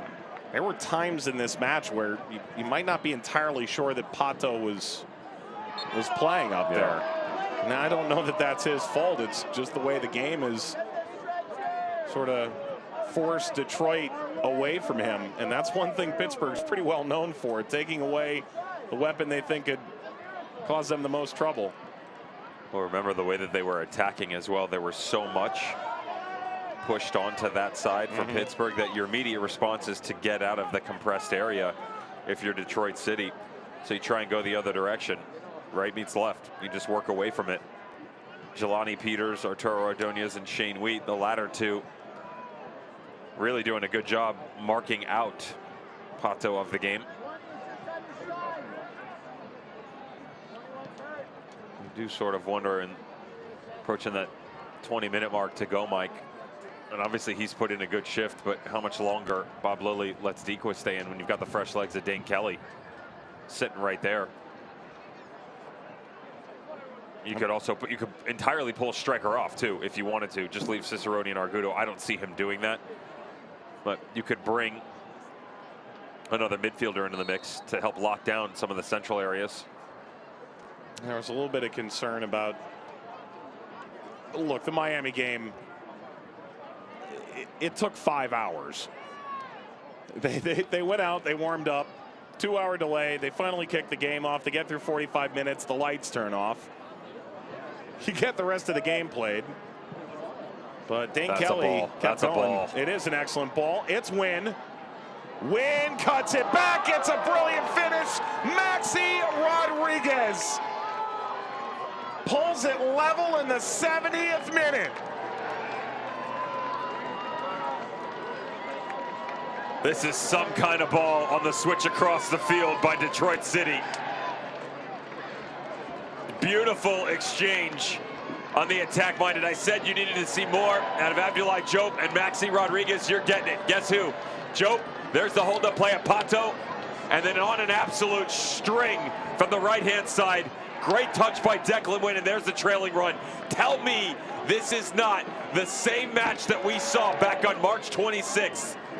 A dominant first half by the Riverhounds. Albert Dequa put them out in front 20 minutes in. Second half, Detroit City works their way into the match. And just like that faithful March day, Maxi Rodriguez has leveled the playing field. His 4th goal of the year. And it just continues. So often he's the last one making that run. Entering the area. You might have marked 4, but it's the 5th, or you may have marked 5, it's the 6th. That's a nice grab.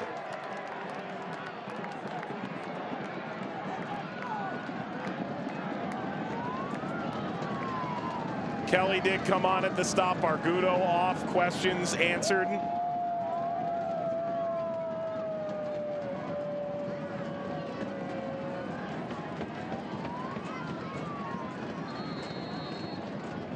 In front of the Detroit City traveling support, it'll be Forbes.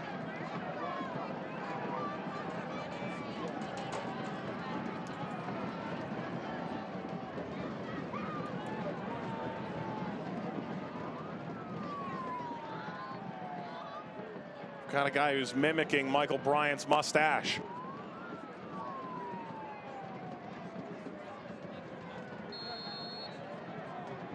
Corner for Forbes. Forbes, that extra header away. Forbes, whether he was onside or not, a whole different question, but it's beyond him regardless.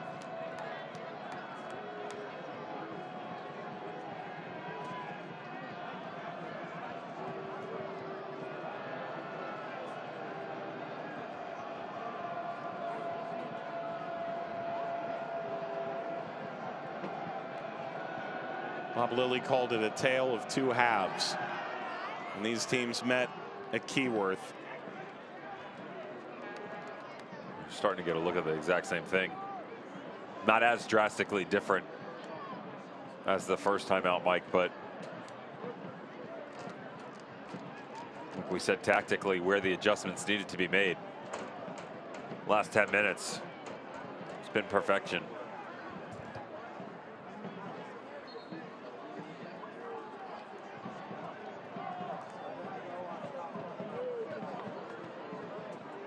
Ordonez came off a moment ago.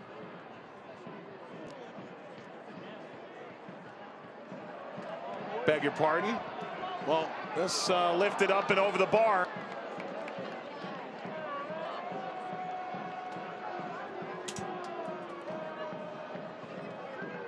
Griffin puts that over.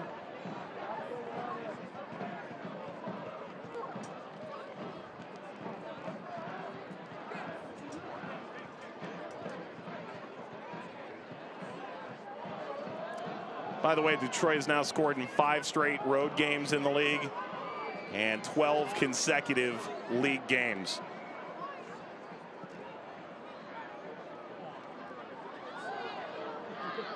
Am I doing the math right? That's only San Antonio in the opener? Yeah. That held a clean sheet?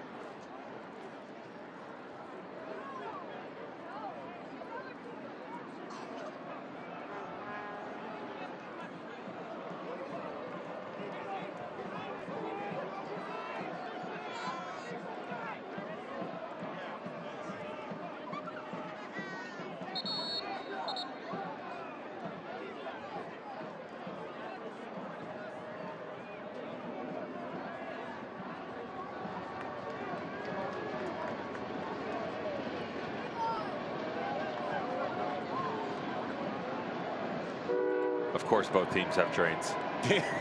Right.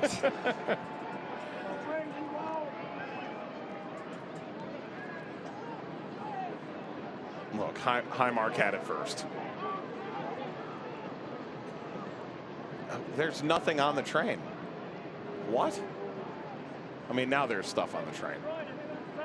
Remember the final in 18? Jope went up for it. The train in the background. Yeah, at Lynn family. Just Lynn, excuse me. U of L Stadium in Louisville. Well, Jope's whistled for the foul. Wheat is down and grabbing his left leg.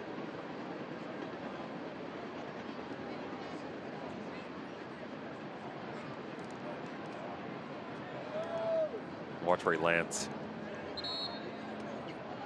Right there. Yeah. Oh boy. At least he's up and moving. That's one. Half of the equation.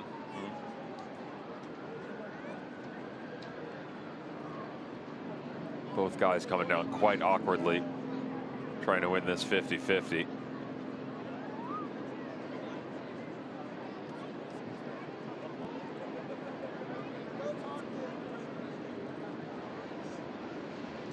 I would not want to be a fly on the wall in that dressing room. The funny thing is if they do come back, score another, and win this, you still wouldn't want to be a fly in that dressing room. No, and people might listen to that and say, why? You know, they played well. There's going to be a couple arguments from Bob Lilly. Number one, you can't have that many good looks at goal in the first half and only come away with 1-0. That's simple. Steinwasser or not, they just needed to be better. Number two, you can see where this Detroit squad is trying to be at their best. And as they've worked their way into the game, you just got to keep an eye. If you're Forbes and Danny Griffin, you know, if you're at that point in time, Luis Argudo or Russell Cicerone, You can't allow a ball to come all the way back through. Maybe he gets onto it. Maybe he releases it. It is a testament to the masterclass and creativity that's quite gifted by Michael Bryant. Played all the way to the far side to Declan Wynn. Toby Sims is up and moving, and that's likely a change. They'll see Wheat come off for the night.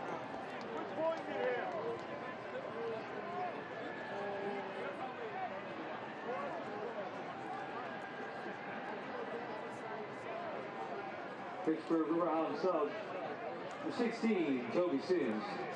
In for number 3, Shane Wheat. Wheat, the only player in this game on a yellow card. Won't have to worry about that. There's Sims,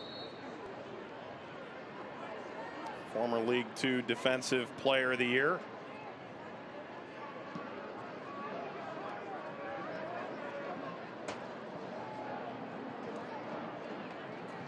Second sub, second window for Pittsburgh.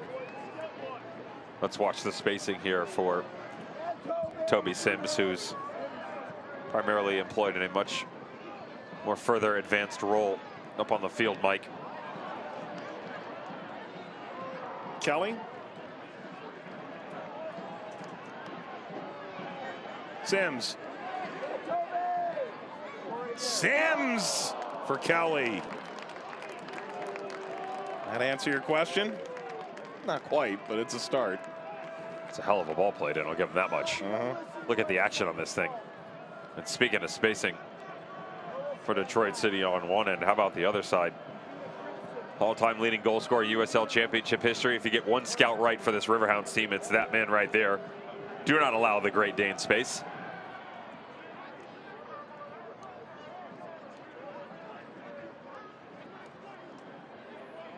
Forbes. Pato muscling through. Forbes recovers.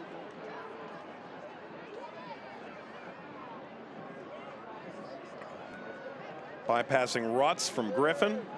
Dos Santos. Forbes. Dixon. Dixon still taps along. Sims dangerously. Dixon stepped in and he got a lot, it appeared, of Carroll. A peaceful resolution.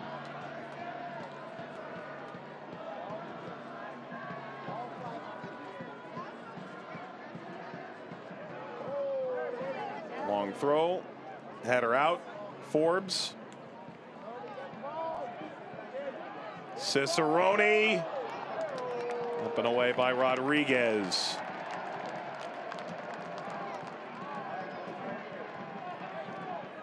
Hey, Riverhounds fans, check out the next Riverhounds away watch party at Mike's Beer Bar as the Riverhounds prepare to take on the Charleston Battery on June the 11th. Corner across. That clearance a little better there, Bryant.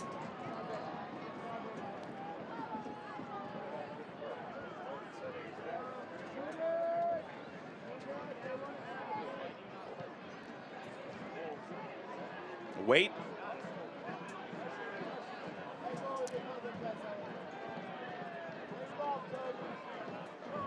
What do you want to see here? We've got 10, maybe close to 15 minutes left in this game.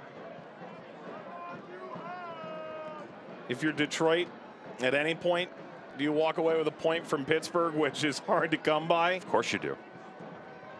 I would 100% be happy with that. And if you're Trevor James, you're happy with the response overall. I would say that 10 minutes seems like an eternity between these two teams and what could be.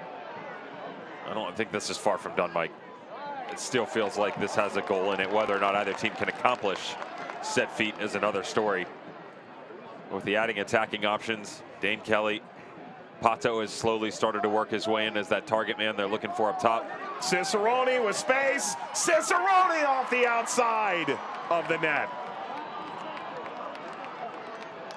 Yet still the pieces that started this chess match earlier on remaining on the field, like a Russell Cicerone. I'm still shocked, to be fair, at the amount of space this back line has allowed for the front three at times for the Riverhounds to progress into. Carl Ouimet being picked apart tonight by that left-hand flank. Although it's been the right side that have provided most of the talking points, Russell Cicerone still a thorn in the side. Cicerone through, Kelly on the run, Steinwasser. What you do wonder is, to your point, if you're Trevor James in Detroit, the start wasn't bad. Probably give them 10, 15 minutes. They were right there. And then basically the rest of the first half, Pittsburgh's game. The start of the second half, Pittsburgh, the better team as well. You press and chase for about 10, 15, 20 minutes. You get your goal. Now do you sit and you're content with that? Sims off of Rutz. Forbes. Forbes lost his footing. Jope took it away. And Jope from way downtown. Very much a risk reward, both on the highlight reel that never was from Mackie Jope. If it goes in, it's eternal. If it doesn't, it's sand through the hourglass. Yeah, you're either God or barely good. It's just, or you just forget it ever happened. There'll come a point tomorrow where you will have completely forgotten that moment occurred. It's not a bad risk reward.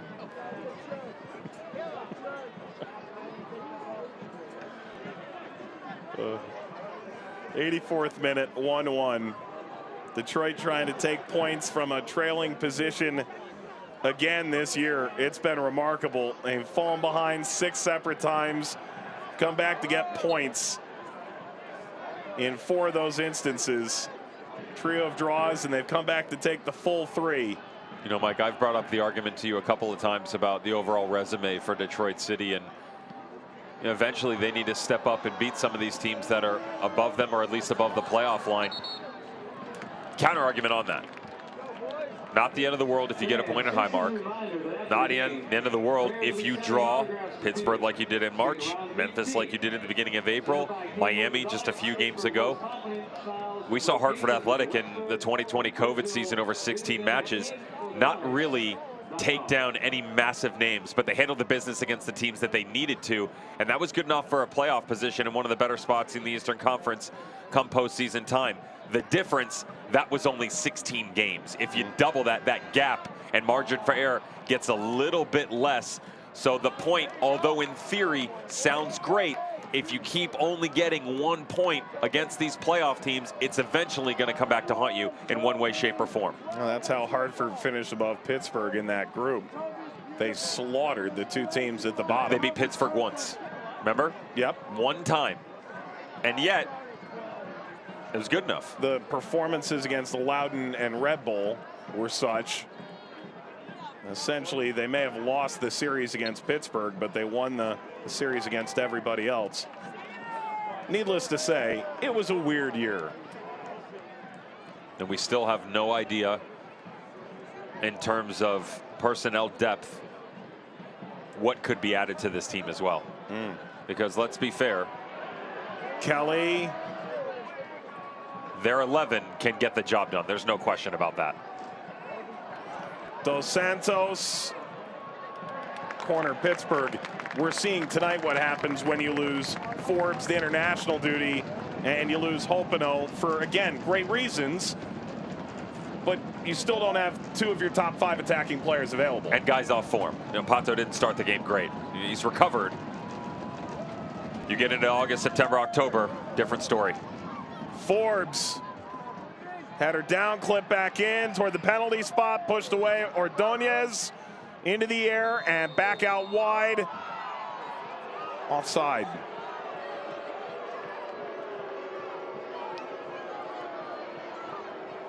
Rodriguez is being told these seconds will be added at the end.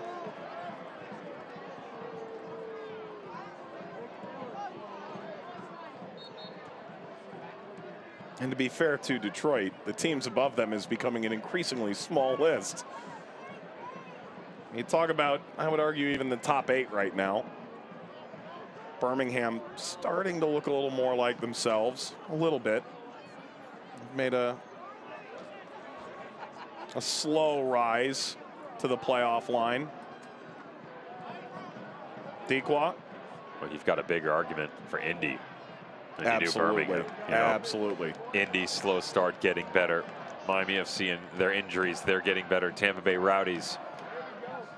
All swung in, and Job grabbing some of their personnel back.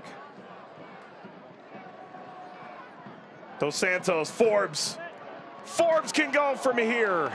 And that's sure-handed from Steinwasser.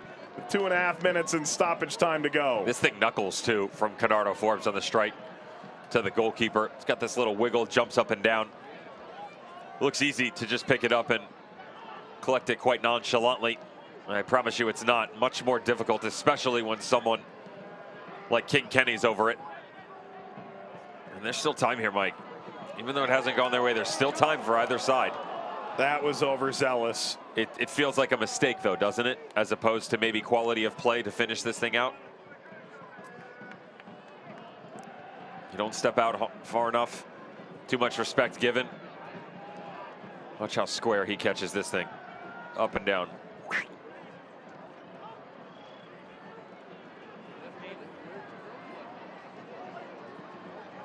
Job going after it. Job's going to get another look. 90 seconds and stoppage time to go. Could be a decent amount of stoppage at that. The injury earlier in the match to Shane Wheat. And gosh, time is a flat circle was the disallowed goal in the first half. Picked up by Steinwasser. It was.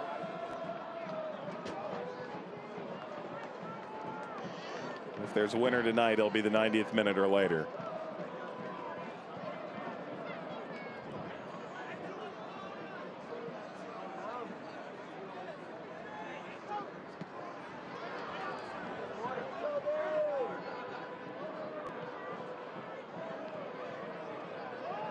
Dos Santos burrowing forward on the left, but this will go through Griffin. Back now to Forbes.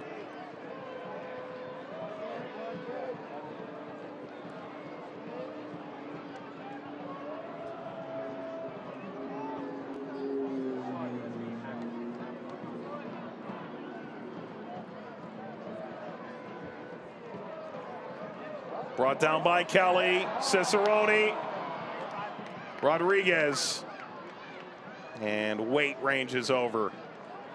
We've now gone 180 minutes between these teams, and nothing has separated them. 3 more minutes in the season series to find out whether these two sides can be nudged apart.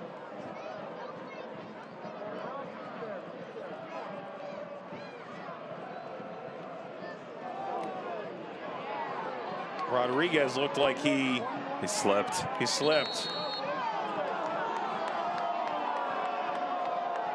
He still picked up contact on the backside of it, but he slipped, and you're hoping that's a cramp, right? Yeah. He just lost his footing. Well worked coming off the back line in the interchange between he and Amumensa.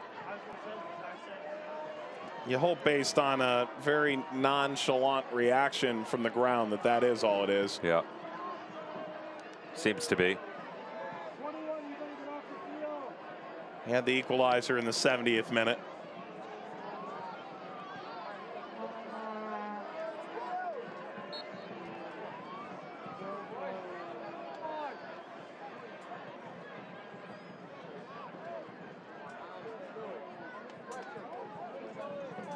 Griffin. Dixon deflects back. Job. Dotsie-Do with Griffin, who goes into the book.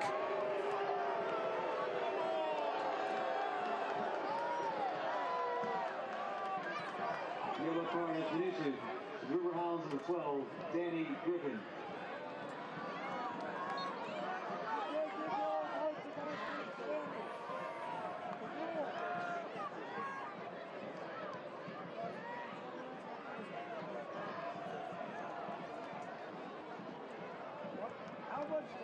It's been really professional tonight from both sides. I haven't really given an inch. Can Detroit get a late opportunity here? It'll be with Pittsburgh. Header across the halfway line, Carroll. And now through, and an epic intervention from Ordonez. And again from Sims. And there was a tug at Sims. Last chance saloon here for Pittsburgh.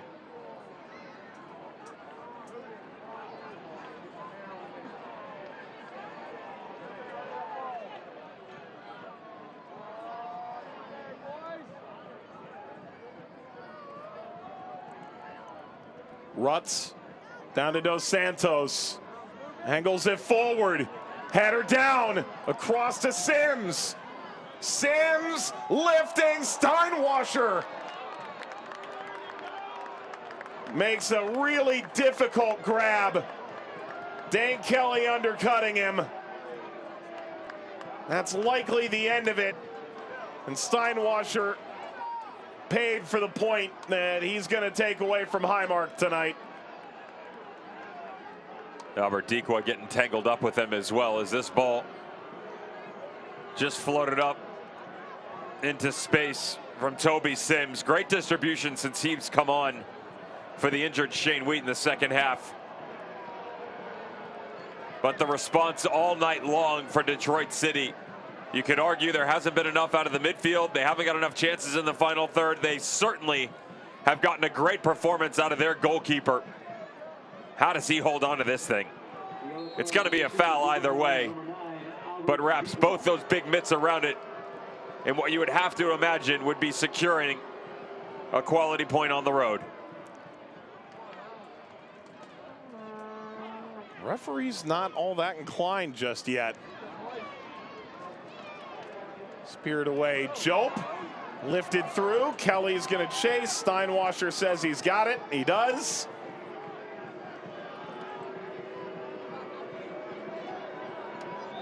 And that is full time in Pittsburgh tonight. They go 180 minutes, 2 games in the regular season, and they will split all the points. A 1-1 draw tonight along the banks of the Monongahela River, Detroit and Pittsburgh. A 30th minute goal from Albert Dequa and Maxi Rodriguez in the 70th. Two coaches with immense respect for one another, and two sides that'll part with respect, and we can all hope maybe a postseason meeting down the road. Nothing ventured, nothing gained. We wrap it up when we return.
Feels good to be off the sidelines, doesn't it? Oh yeah, it does. That extra effort with AHN Sports Medicine got you back here. With every specialty set, custom training day, and personalized drill, you bettered your body. Now line it up. They don't see this move coming. Told you. Go next level with AHN Sports Medicine. Well, the fans get a pretty back and forth affair. They see Detroit salvage a point in the 70th minute from Maxi Rodriguez. They see Albert Dequa get one in the 30th. 1-1. And Bob Lilly pulls the men together for a conversation here at the conclusion of a hard-fought 90 minutes. Mike Watts, Devin Kerr to wrap this one up from Highmark Stadium in Pittsburgh. Let's take a look at the full-time highlights. We begin back in the 7th minute of play, and, well, a little bit of danger here coming from Detroit. At Tuaheni. Normally we see someone like Antoine Opino run on to the end of this and finishing it off. He, of course, due to the birth of his baby girl, not available tonight. Tuaheni is, and he breaks through. Good job by the goalkeeper coming off the line. Doesn't catch the hand outside the box. We say yes. Referee says no. We go back to work. And so do the Pittsburgh Riverhounds. Far side flank, cutting back to the inside. Alex Dixon, who finds the inversion of Argudo. And then the diagonal coming back across from Albert Diqua makes it 1-0. This is, they call it champagne football. Well played, narrowly onside, held on by Amu Mensah, and Diqua converts. It's his 5th of the year. A few minutes later, 34th minute of play, and Pittsburgh's at it again from the end line. Dixon, but it's Forbes off Amu Mensah. He got all that. I give Steinwasser a lot of credit here, not just for the initial save. Watch him follow this up. Heck of a volley outside the box, but King Kenny, and then the recovery from the goalkeeper. Spills it right in front. Good job by Stephen Carroll getting in the way, not allowing Albert Diqua to get a shot on frame. They collect and they go the other way. The argument I made to you coming in was twofold. Number one, you can't let this many opportunities, if you're the Pittsburgh Riverhounds, escape it. Number two, one of the most efficient teams in all the USL Championship.